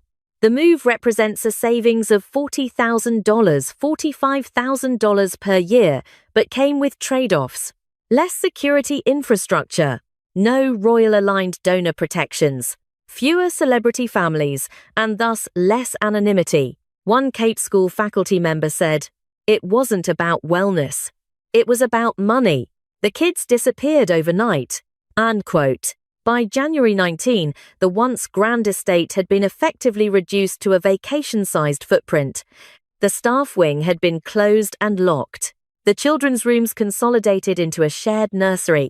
Only one rotating cleaner was allowed access, and Meghan's former office suite had been cleared of personal effects. Even friends and celebrities who once flocked to Riven Rock had gone quiet. Those who attended Archie's 2nd birthday in 2021 had not returned any RSVPs since late 2025. Holiday cards were returned unopened, invitations ignored. The transformation wasn't just financial, it was existential. "They wanted the royal legacy," said a former staffer, "without the royal discipline. Now they have neither." It was just past 7 a.m. on the 20th of January 2026, when a courier bearing the royal insignia arrived at the gates of 765 Rockbridge Road in Montecito. He was not a diplomat. He carried no apology, only a sealed envelope. Inside were 5 lines, signed by His Majesty King Charles III, stamped from Sandringham House, and marked private but enforceable. There will be no duchy funds, no grace and favour extensions, and no further institutional correspondence regarding the Montecito property. The matter is concluded. I recommend liquidation at the earliest window. It was not just a legal position, it was a moral decree. And for Prince Harry, still reeling from his court loss on January 20 over default litigation involving Riven Rock's mortgage clause, it meant one thing: there would be no rescue. Not from his father, not from the Crown, not ever again. To Harry, the letter marked a personal defeat. To the institution, it was an affirmation of principle. Behind the text was a decision rooted in months of planning. By the time Harry made his appeal in late December 2025, the Sovereign Grant Transparency Protocol, enacted in July 2024, had already hardened the monarchy's financial firewall. The protocol, created after public backlash over Prince Andrew and Sarah Ferguson's former scandals, barred the use of Crown estate or duchy funds for private mortgages, debt settlements unrelated to royal duties, legal fees tied to personal litigation, failed commercial ventures, security costs for individuals removed from royal service. Any exemption required parliamentary approval. Harry's request received none. Prince William's stance wasn't emotional, it was procedural. On the 8th of December 2025, upon receiving early word of Harry's renewed financial difficulties, William authorised Sir Alaric Worthington and Princess Anne to initiate a full audit of the Sussexes' financial and charitable history. Delivered on January 3, the audit contained 3 damning conclusions. A £2.1 million wedding donation pledge, once promised to the Diana Memorial Fund, was rerouted to M&M Projects LLC, a Delaware shell company tied to the failed Netflix project, Pearl.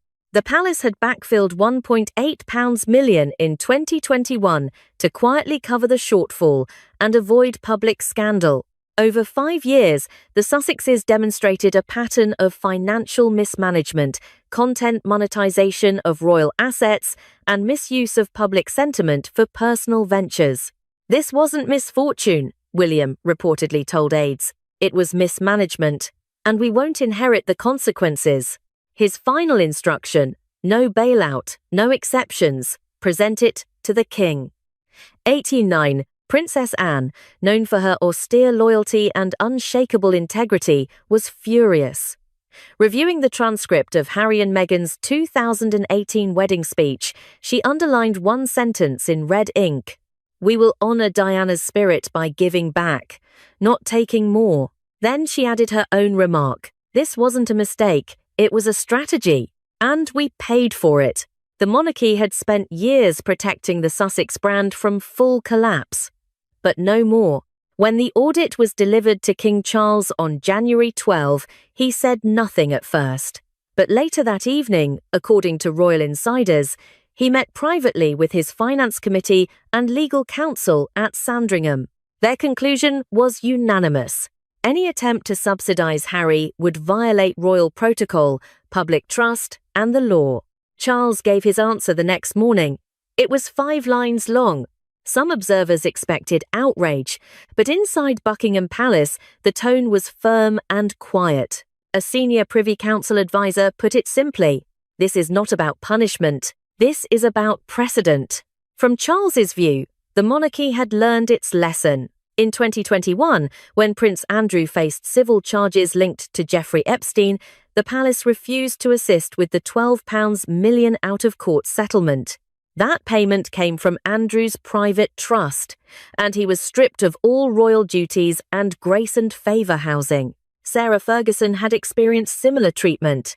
Despite public sympathy, her business failures and media scandals triggered internal asset rationalisation orders in mid-2024, resulting in eviction from Royal Lodge by December of that year.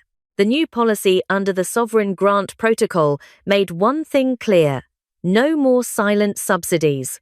The monarchy cannot subsidise those who walked away from it. Charles reportedly told his legal advisers, "That is not cruelty, that is clarity." Ousting. Though Charles signed the final letter, it was Prince William's leadership that shaped the institution's response. As acting sovereign, William has already demonstrated a new standard, one rooted in discipline, reform, and moral consistency. Behind closed doors, his position has become doctrine. The duchy is not a safety net for bad decisions. Prince William, January 2026. To William, the issue was larger than a family feud. It was about the credibility of monarchy in the modern age. Allowing a bailout, even a discreet one, would send a dangerous message that disloyalty could be rewarded and that financial recklessness carried no consequence. Instead, the future king chose integrity over indulgence. And his message to Parliament, the Crown, and the public was loud and clear. We have moved forward. By the end of January 20, there were no more options. No aid from the Crown, no outreach from senior royals, no reinstatement of security, legal assistance, or logistical privileges. No response to Harry's handwritten final appeal. The gates of Riven Rock stood ajar. The lights in the guest house glowed faintly in the rain. And one man, once a prince of global popularity, stood alone on a balcony, watching the walls close in.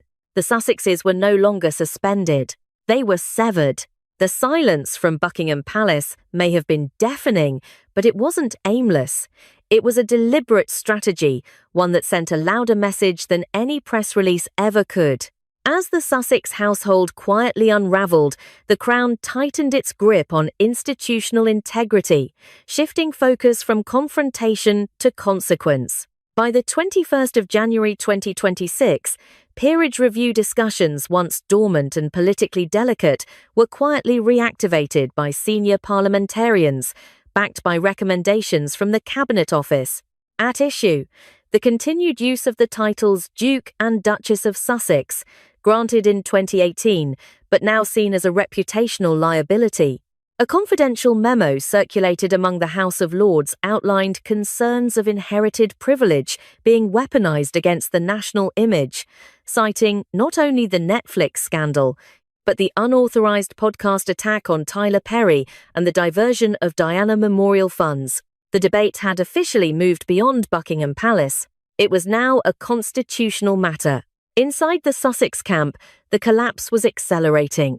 By January 20, the Arkewell Foundation, once heralded as a platform for progressive philanthropy, had effectively shut down. All full-time staff had been furloughed or dismissed. The Mayfair UK office was permanently closed. The Arkewell Kids division was dissolved. No grant activity had been recorded since October 2025. Internal communication systems were suspended. On paper, the foundation entered what legal advisors call administrative hibernation, a limbo status used by non-profits to avoid lawsuits and regulatory action while quietly winding down.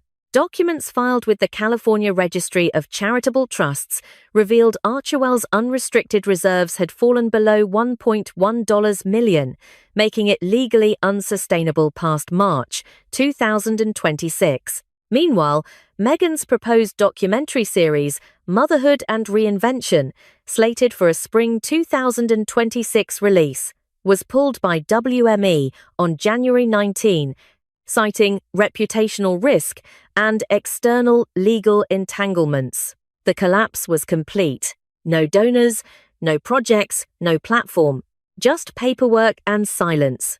Rather than comment directly on the Sussexes' financial ruin, senior royals pivoted to principles. On January 21, Princess Anne appeared at the International Trusting Governance Forum in Geneva, delivering a speech that insiders believe was a veiled response to the situation. Institutions are not defined by applause, but by how they respond to pressure and principle. She made no mention of Harry. She didn't need to. The tone was unmistakable. There is no space for self-inflicted scandal in a system built on duty. Meanwhile, Princess Catherine quietly declined an outreach proposal from Meghan's media team, who had suggested a joint mental health campaign to soften the narrative. Catherine's response was reportedly direct. Promises were made and not kept. Children don't need campaigns. They need consistency. Perhaps the most potent message came from Prince William himself. At a Windsor Castle reception on January 21, a reporter asked if he had spoken to his brother. His reply? "We have moved forward. No anger, no grief, no debate. Just closure." By the end of January 21, discussions within Parliament had evolved into active strategy. Though peerage revocation is rare and requires both royal assent and statutory process, the cabinet briefing that morning marked the first serious institutional inquiry into whether Sussex titles are being used commercially in breach of 2024 ethics guidance, whether the couple's conduct constitutes defamation by proxy of the monarchy, whether revocation would set a new precedent for post-abdication accountability.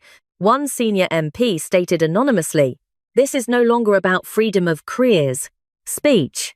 It's about abuse of national identity for private leverage." By now, Riven Rock was a shell. The guest house lights flickered dimly behind closed curtains. The master wing sat staged for discreet viewings under protocol lapis. The nursery had been moved to a single shared room. The driveway, once lined with Range Rovers and stylists, was now empty. Only one figure remained visible: Prince Harry, spotted standing alone on the upstairs balcony on the night of January 21, rain pooling on the flagstones, no staff in sight. He didn't speak, but everything around him said it for him. What began as an escape for freedom had ended in isolation by design. On the rainy evening of the 21st of January 2026, a neighbor walking the ridge above 765 Rockbridge Road paused. Looking through binoculars, she spotted Prince Harry, standing motionless on the balcony of the guest house, alone under a silver sheet of mist. No staff, no security detail, no bustle. Just him. He wasn't pacing or on the phone, she later told reporters. He was just standing there, still, silent, staring at nothing. It was the final image of a prince, once poised to redefine modern royalty. But the dream didn't collapse under scandal. It didn't erupt in betrayal. It faded, slowly and relentlessly, from relevance, from protection, and finally from memory. By January 22, Arkewell's final accounts were submitted for internal audit. No further announcements were made. No interviews granted. No campaigns launched.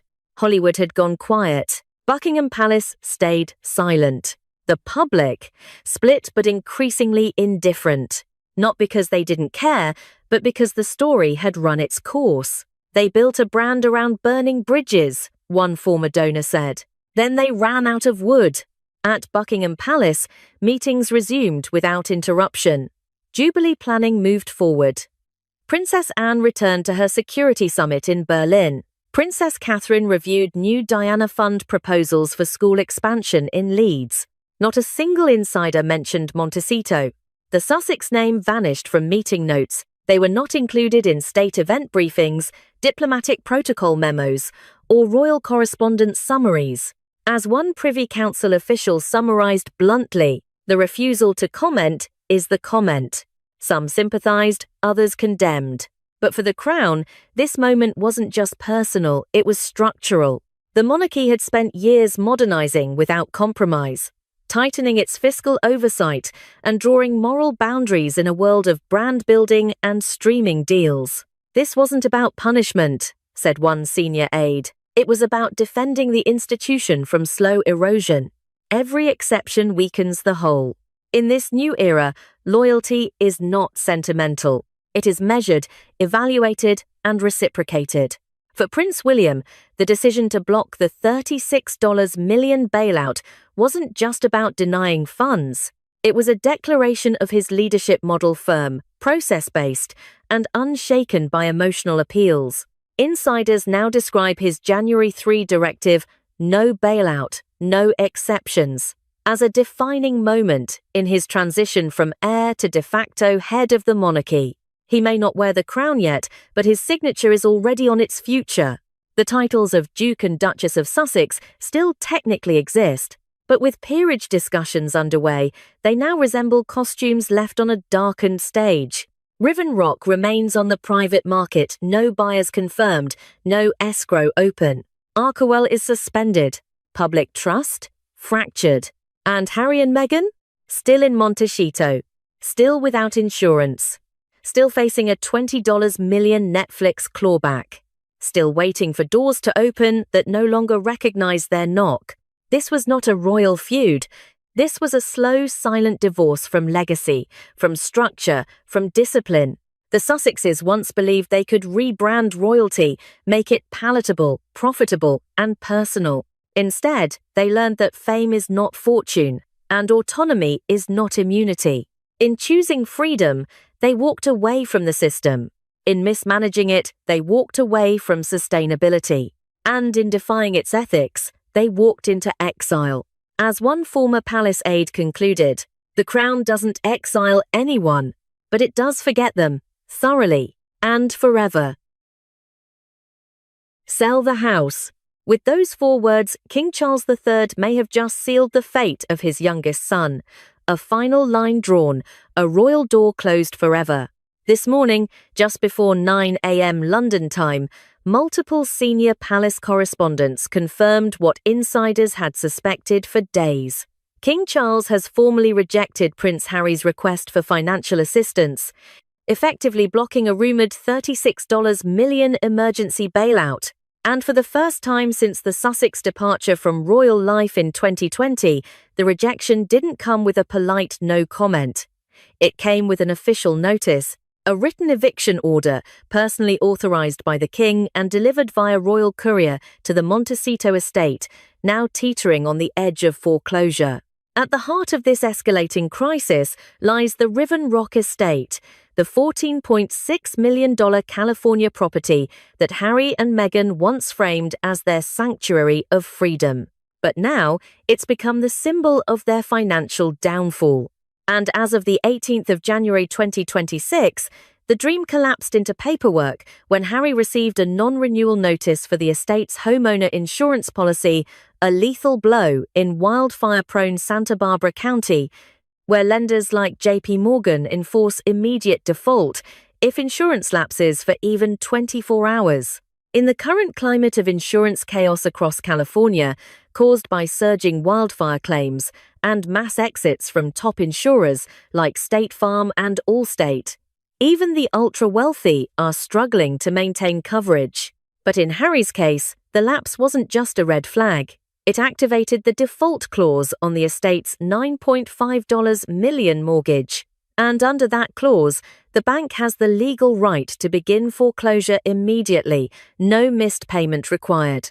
The only protection Harry had left was securing a force-placed policy within 48 hours, requiring upwards of $400,000 in cash up front. He didn't have it. Desperate, Harry picked up the phone. Not to his bank manager, not to his lawyer, but to Buckingham Palace. And specifically to his father, the King. What he received in return was not just a denial, it was an ultimatum. According to 3 independent royal aides, King Charles's message was brief, final, and shockingly unsentimental. You have made your choices. You must now live with them. Sell the house.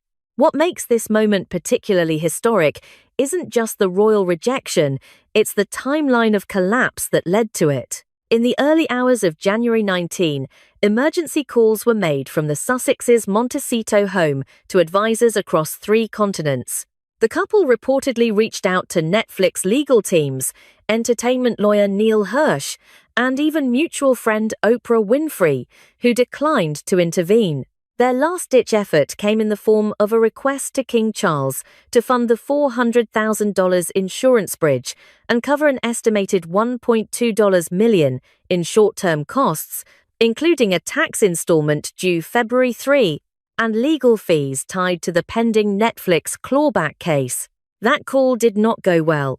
Sources close to the King say Charles was already incensed over revelations from William's internal audit of the Sussex finances, an audit William conducted quietly in December 2025 after Harry had privately asked him for help, only to be rebuffed. According to internal duchy documents reviewed by Legacy's Edge, William's team flagged the Riven Rock estate as a white elephant, a real estate term for a property that looks prestigious but drains wealth.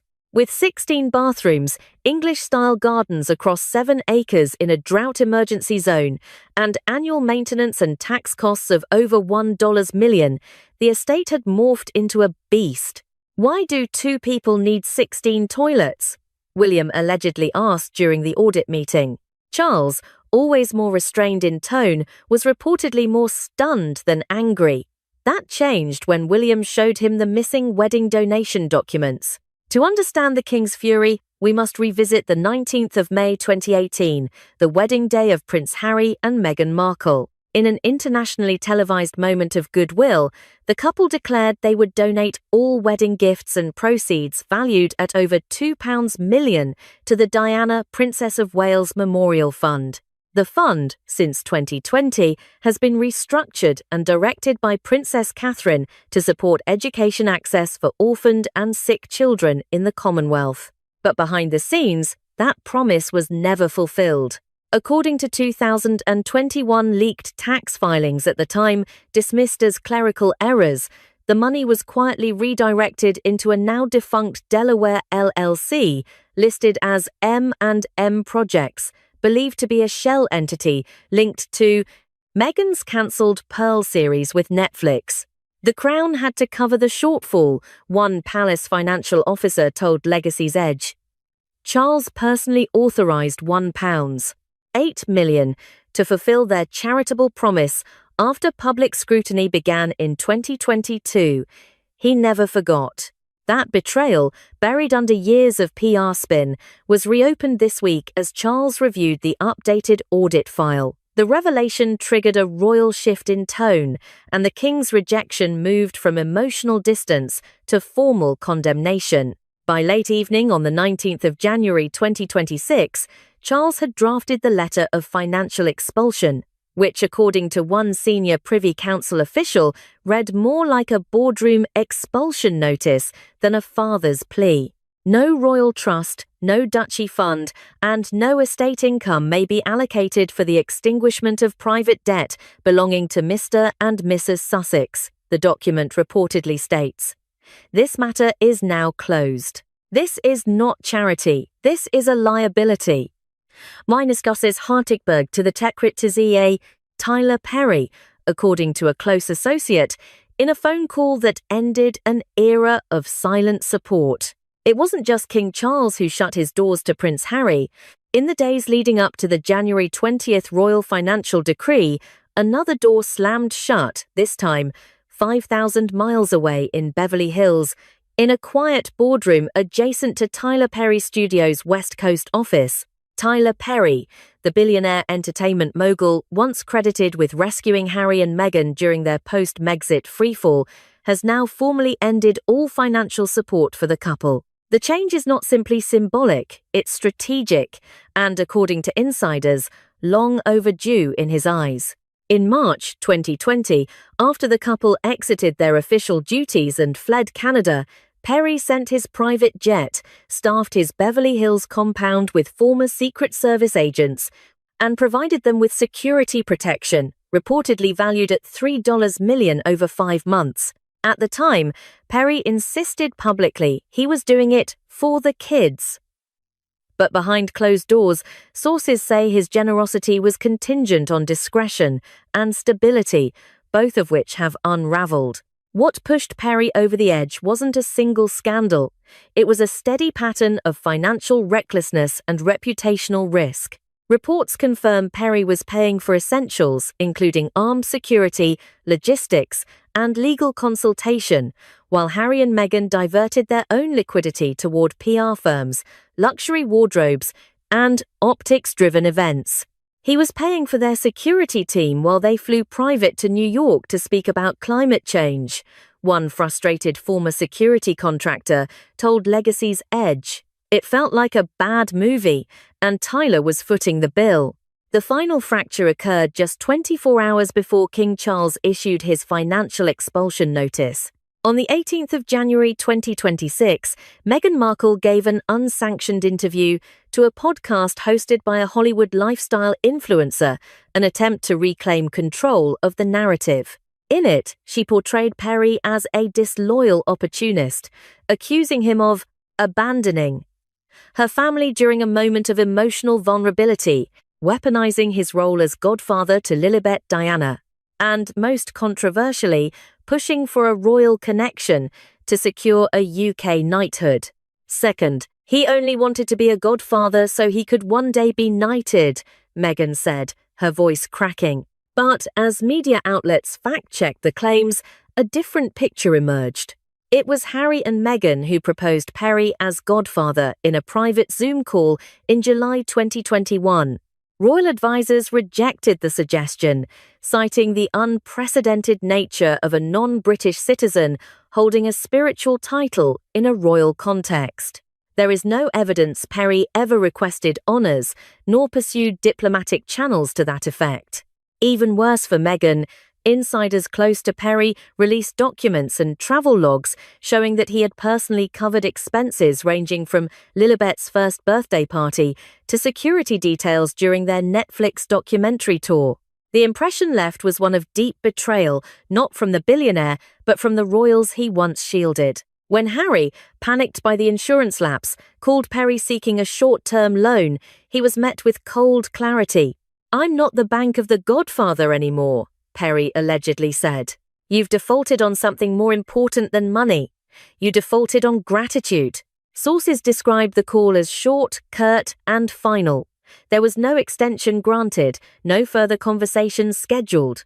The silence that followed echoed across the Sussex camp. To the public, Meghan framed it as betrayal. But to Perry's team, it was accountability. "Tyler gave them everything," said one longtime Perry executive. "He kept quiet through it all. But when someone turns on you after you've written a 7-figure check and sheltered them from a world they claim to fear, that's not just betrayal, that's madness." Within days, the dominoes began to fall. The once sympathetic elite of Los Angeles entertainment began distancing themselves. At the San Vicente Bungalows, the elite, ultra-private social club, where Harry and Meghan once mingled freely, their names are now whispered warnings. "They're radioactive," a studio exec told Legacy's Edge. "Too many broken promises, too many awkward phone calls asking for favors that sound like demands." End quote. The chilling effect was most visible during the WME crisis meeting on January 17, where Meghan's representatives reportedly warned that further attempts to use Perry's name could lead to defamation, action, or public document disclosures. And then came the financial wrecking ball. Netflix's legal demand for a $20 million clawback triggered by a failure to deliver agreed-upon content. Only 2 projects were ever released. The Harry and Meghan documentary, heavily reliant on Royal Archive material, and a short-form children's special that failed to meet viewership targets. Notably absent were Pearl, the animated feminist fairy tale cancelled mid-production, Heart of Invictus, delayed indefinitely, and a rumoured scripted royal drama, shelved due to conflict of interest issues. Per insider legal briefings, Netflix is pursuing Harry and Meghan for breach of deliverables, citing contract sections that allow for full or partial reimbursement of advance payments if milestones are not met. By the time Charles rejected Harry's financial plea, the situation was already spiraling. The mortgage default had been triggered. Tyler Perry had withdrawn all support. Netflix was preparing to file formal demands for repayment. In other words, there was no one left to call. What ultimately sealed Prince Harry's fate was not emotion, nor sibling rivalry, nor palace politics.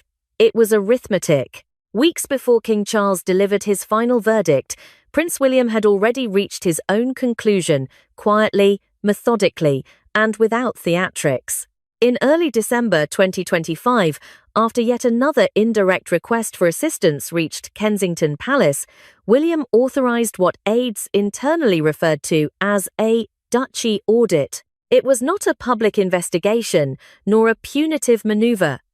It was a financial reality check. The findings were devastating. The audit, conducted under the oversight of senior Duchy of Cornwall accountants, examined 5 years of Sussex-linked expenditures, obligations, and projected liabilities. What emerged was not a temporary cash flow problem, but a structural collapse. The numbers did not point to recovery. They pointed to inevitability. At the centre of the audit sat Riven Rock. On paper, the Montecito estate appeared impressive. A $14.6 million purchase, sprawling grounds, and a prestigious location. But William's team classified it with a term rarely used in royal property management circles: a white elephant. A prestige asset that destroys its owner through upkeep. Annual costs alone told the story. Property tax, over $200,000 per year.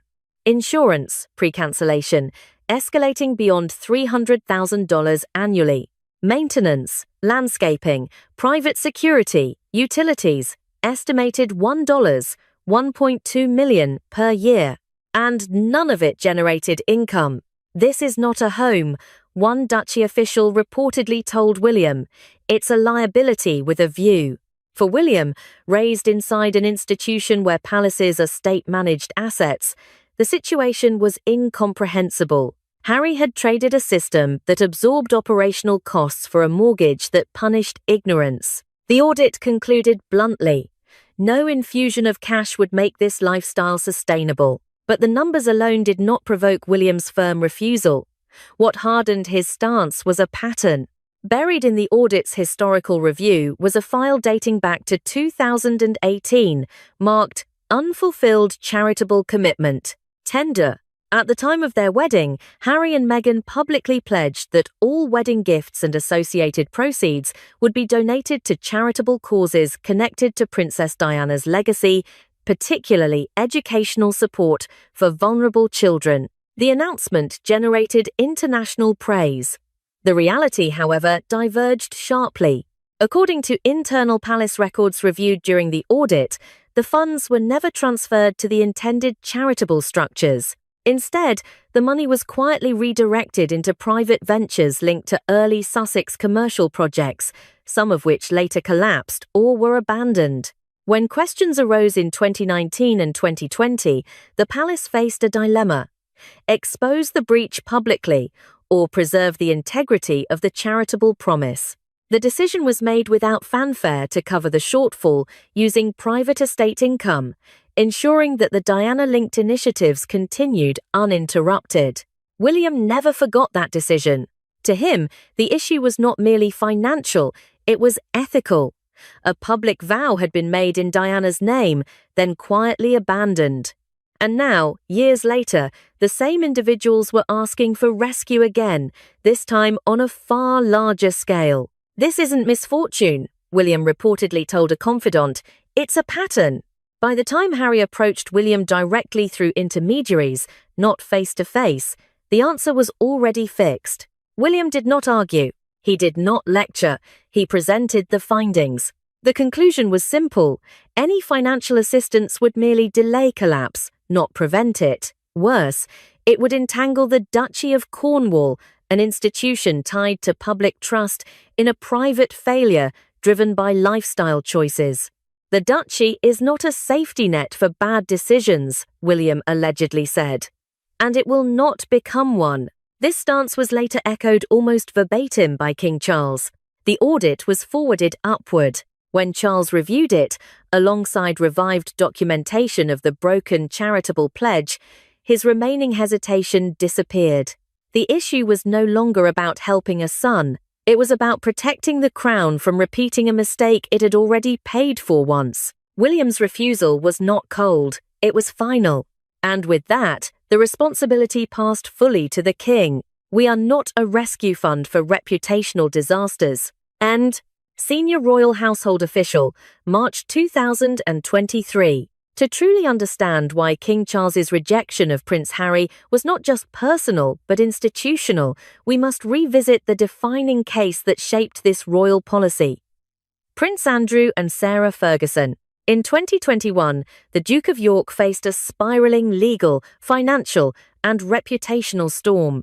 His connection to Jeffrey Epstein, combined with a civil lawsuit in the United States filed by Virginia Giuffre, culminated in a reported £12 million settlement. What followed behind palace walls was a crisis of principle. At the time, senior aides urged then Prince Charles to intervene. One option was for the Duchy of Lancaster to issue a silent bridge loan. Another was for private royal estates to absorb part of the cost. But Charles refused both. He insisted the monarchy must never be seen subsidizing scandal, no matter the bloodline. The same logic applied to Sarah Ferguson, who had narrowly escaped bankruptcy multiple times over 2 decades due to poor financial decisions and failed ventures.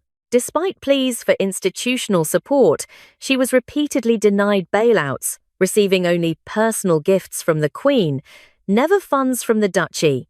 Eventually, both Andrew and Sarah were quietly but decisively cut off.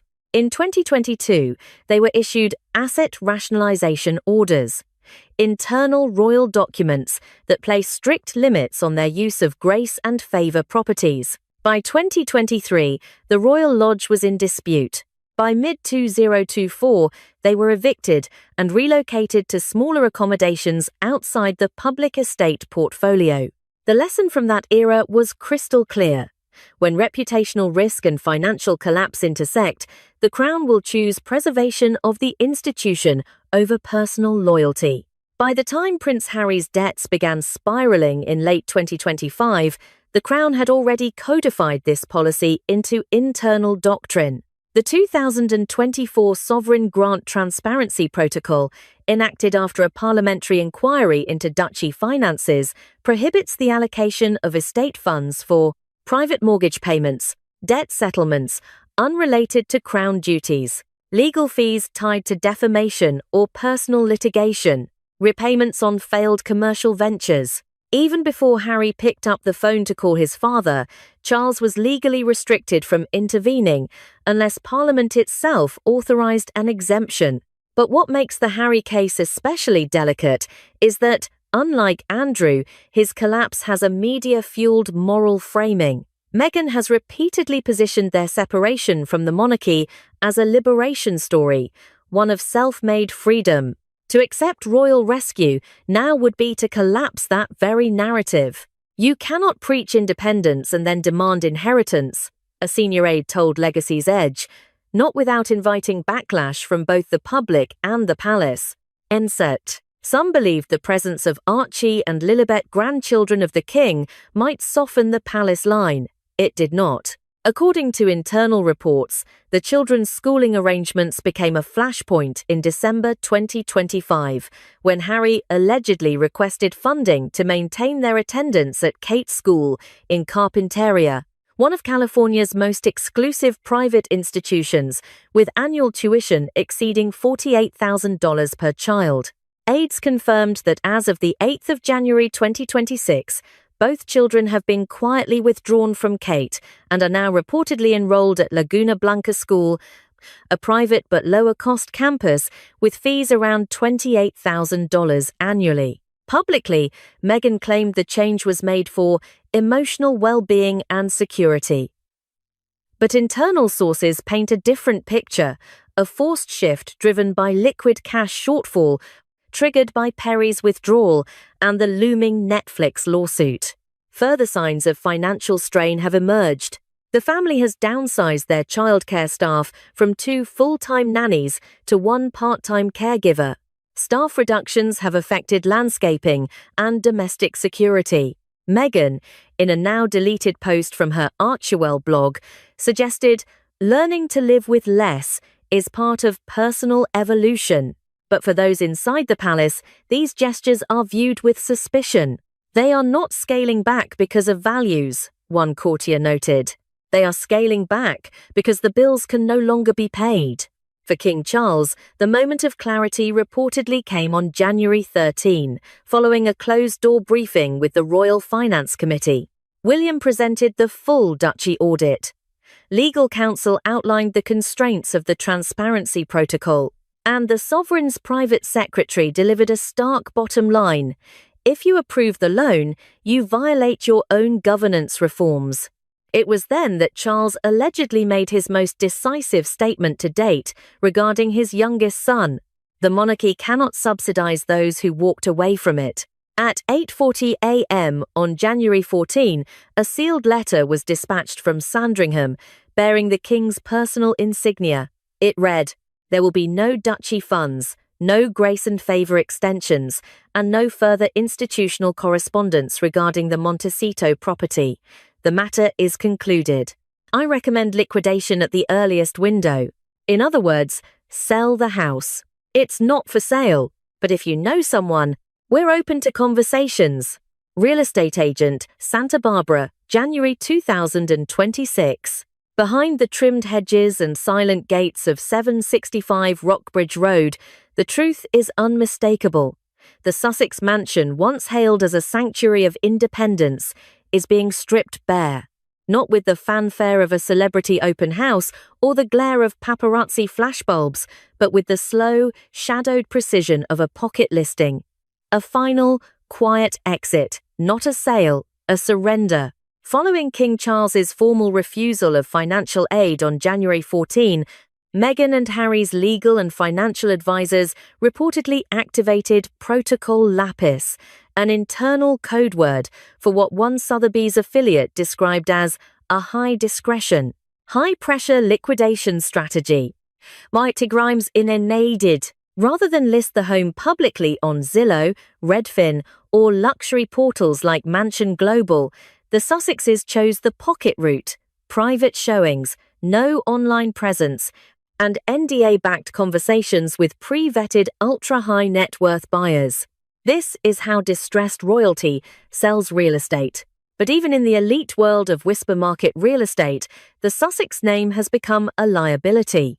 According to 2 Santa Barbara luxury agents, at least 4 potential buyers backed out within 48 hours of initial inquiry, not due to the architecture, location, or layout, but because of the optics and obligations that came with owning the Sussex house. No one wants to inherit a scandal, one agent told Legacy's Edge. Even billionaires don't want the headache of being associated with a royal foreclosure. It's not glamorous, it's radioactive. No. The architecture, once a major selling point, is no longer enough to outweigh the reputational fallout. The home's grand features 9 bedrooms, 16 bathrooms, gym, spa, theatre, guest house, tea room, have come to symbolize excess and delusion in the eyes of both the public and elite buyers. Worse, the cancelled insurance policy and impending mortgage default raise legal flags.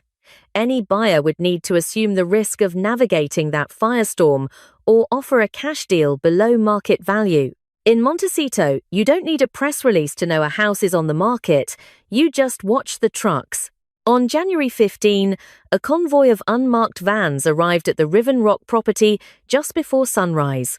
Neighbors reported artwork, gym equipment, and several antique items being loaded and driven toward a private storage facility near Los Alamos. At the same time, the couple's 2 full-time staff nannies were reduced to 1, with the other's contract not renewed, according to employment registry updates from RQL HR.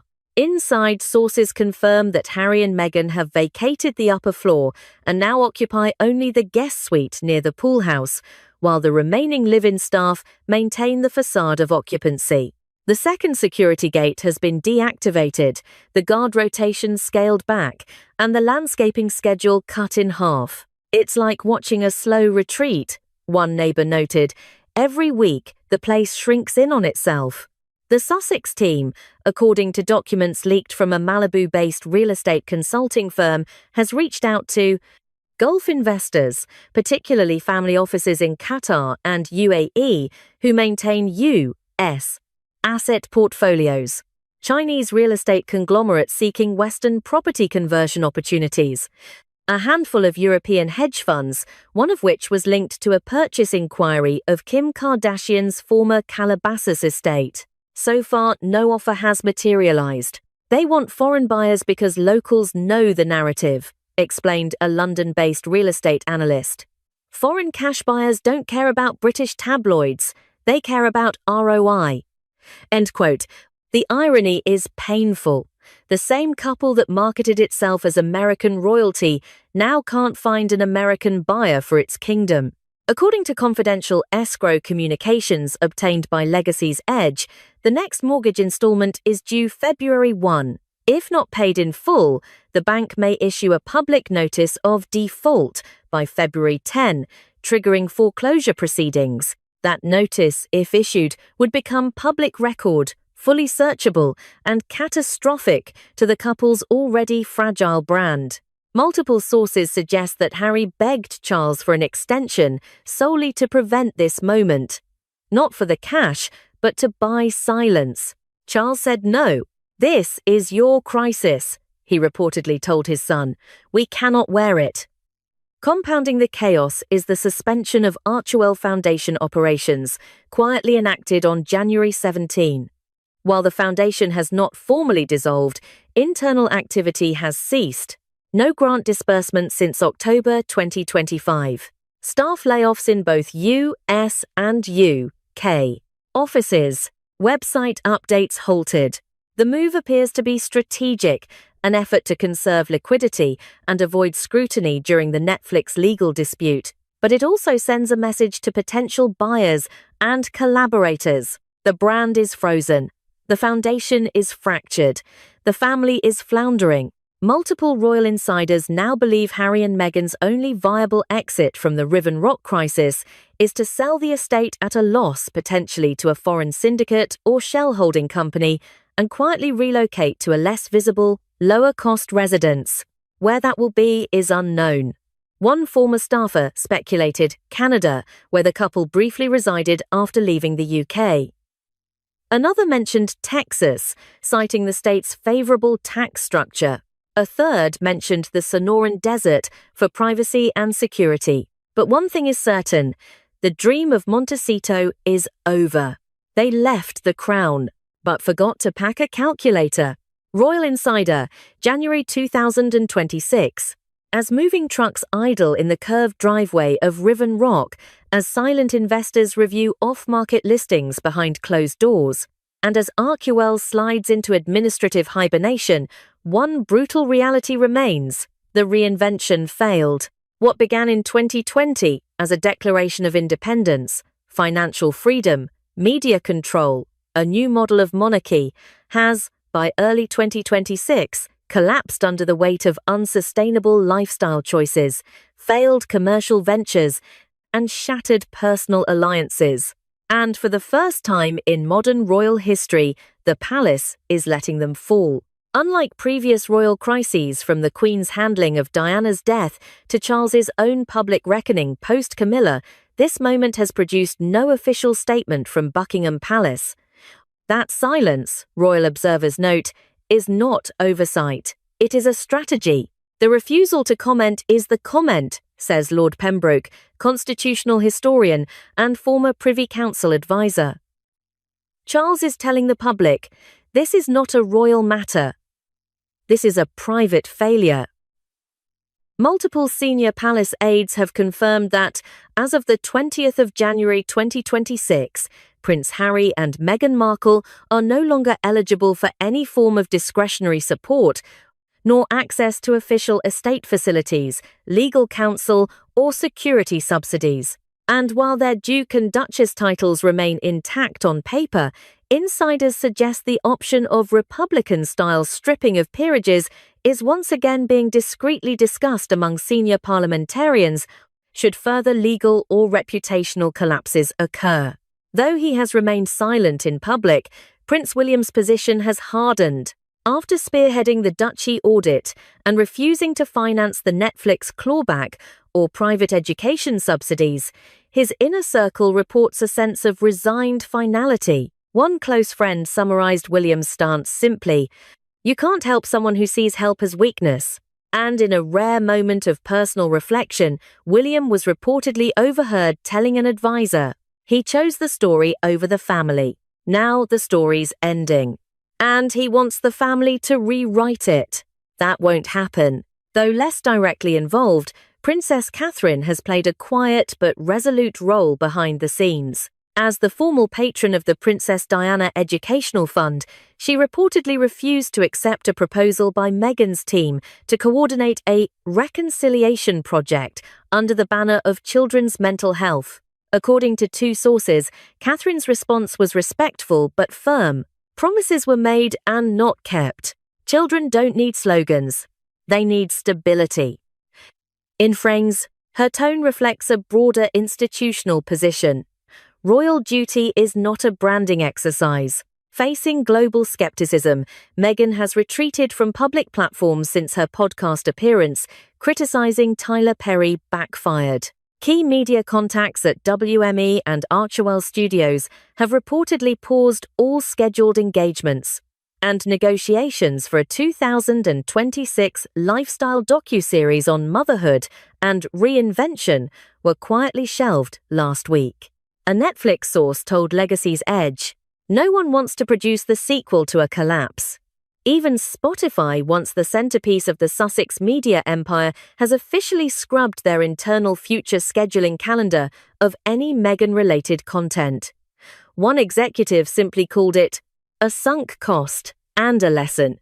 On the evening of January 19, neighbors reported seeing Harry alone on the upstairs balcony of Riven Rock, the once picturesque view of Santa Barbara's coastline now blurred by storm clouds rolling in from the Pacific.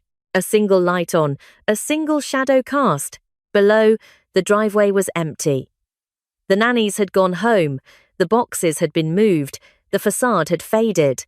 All that remained was the decision: sell the house. Not a command from a monarch, not a punishment, just the final act in a story about freedom misread as fortune and entitlement disguised as escape.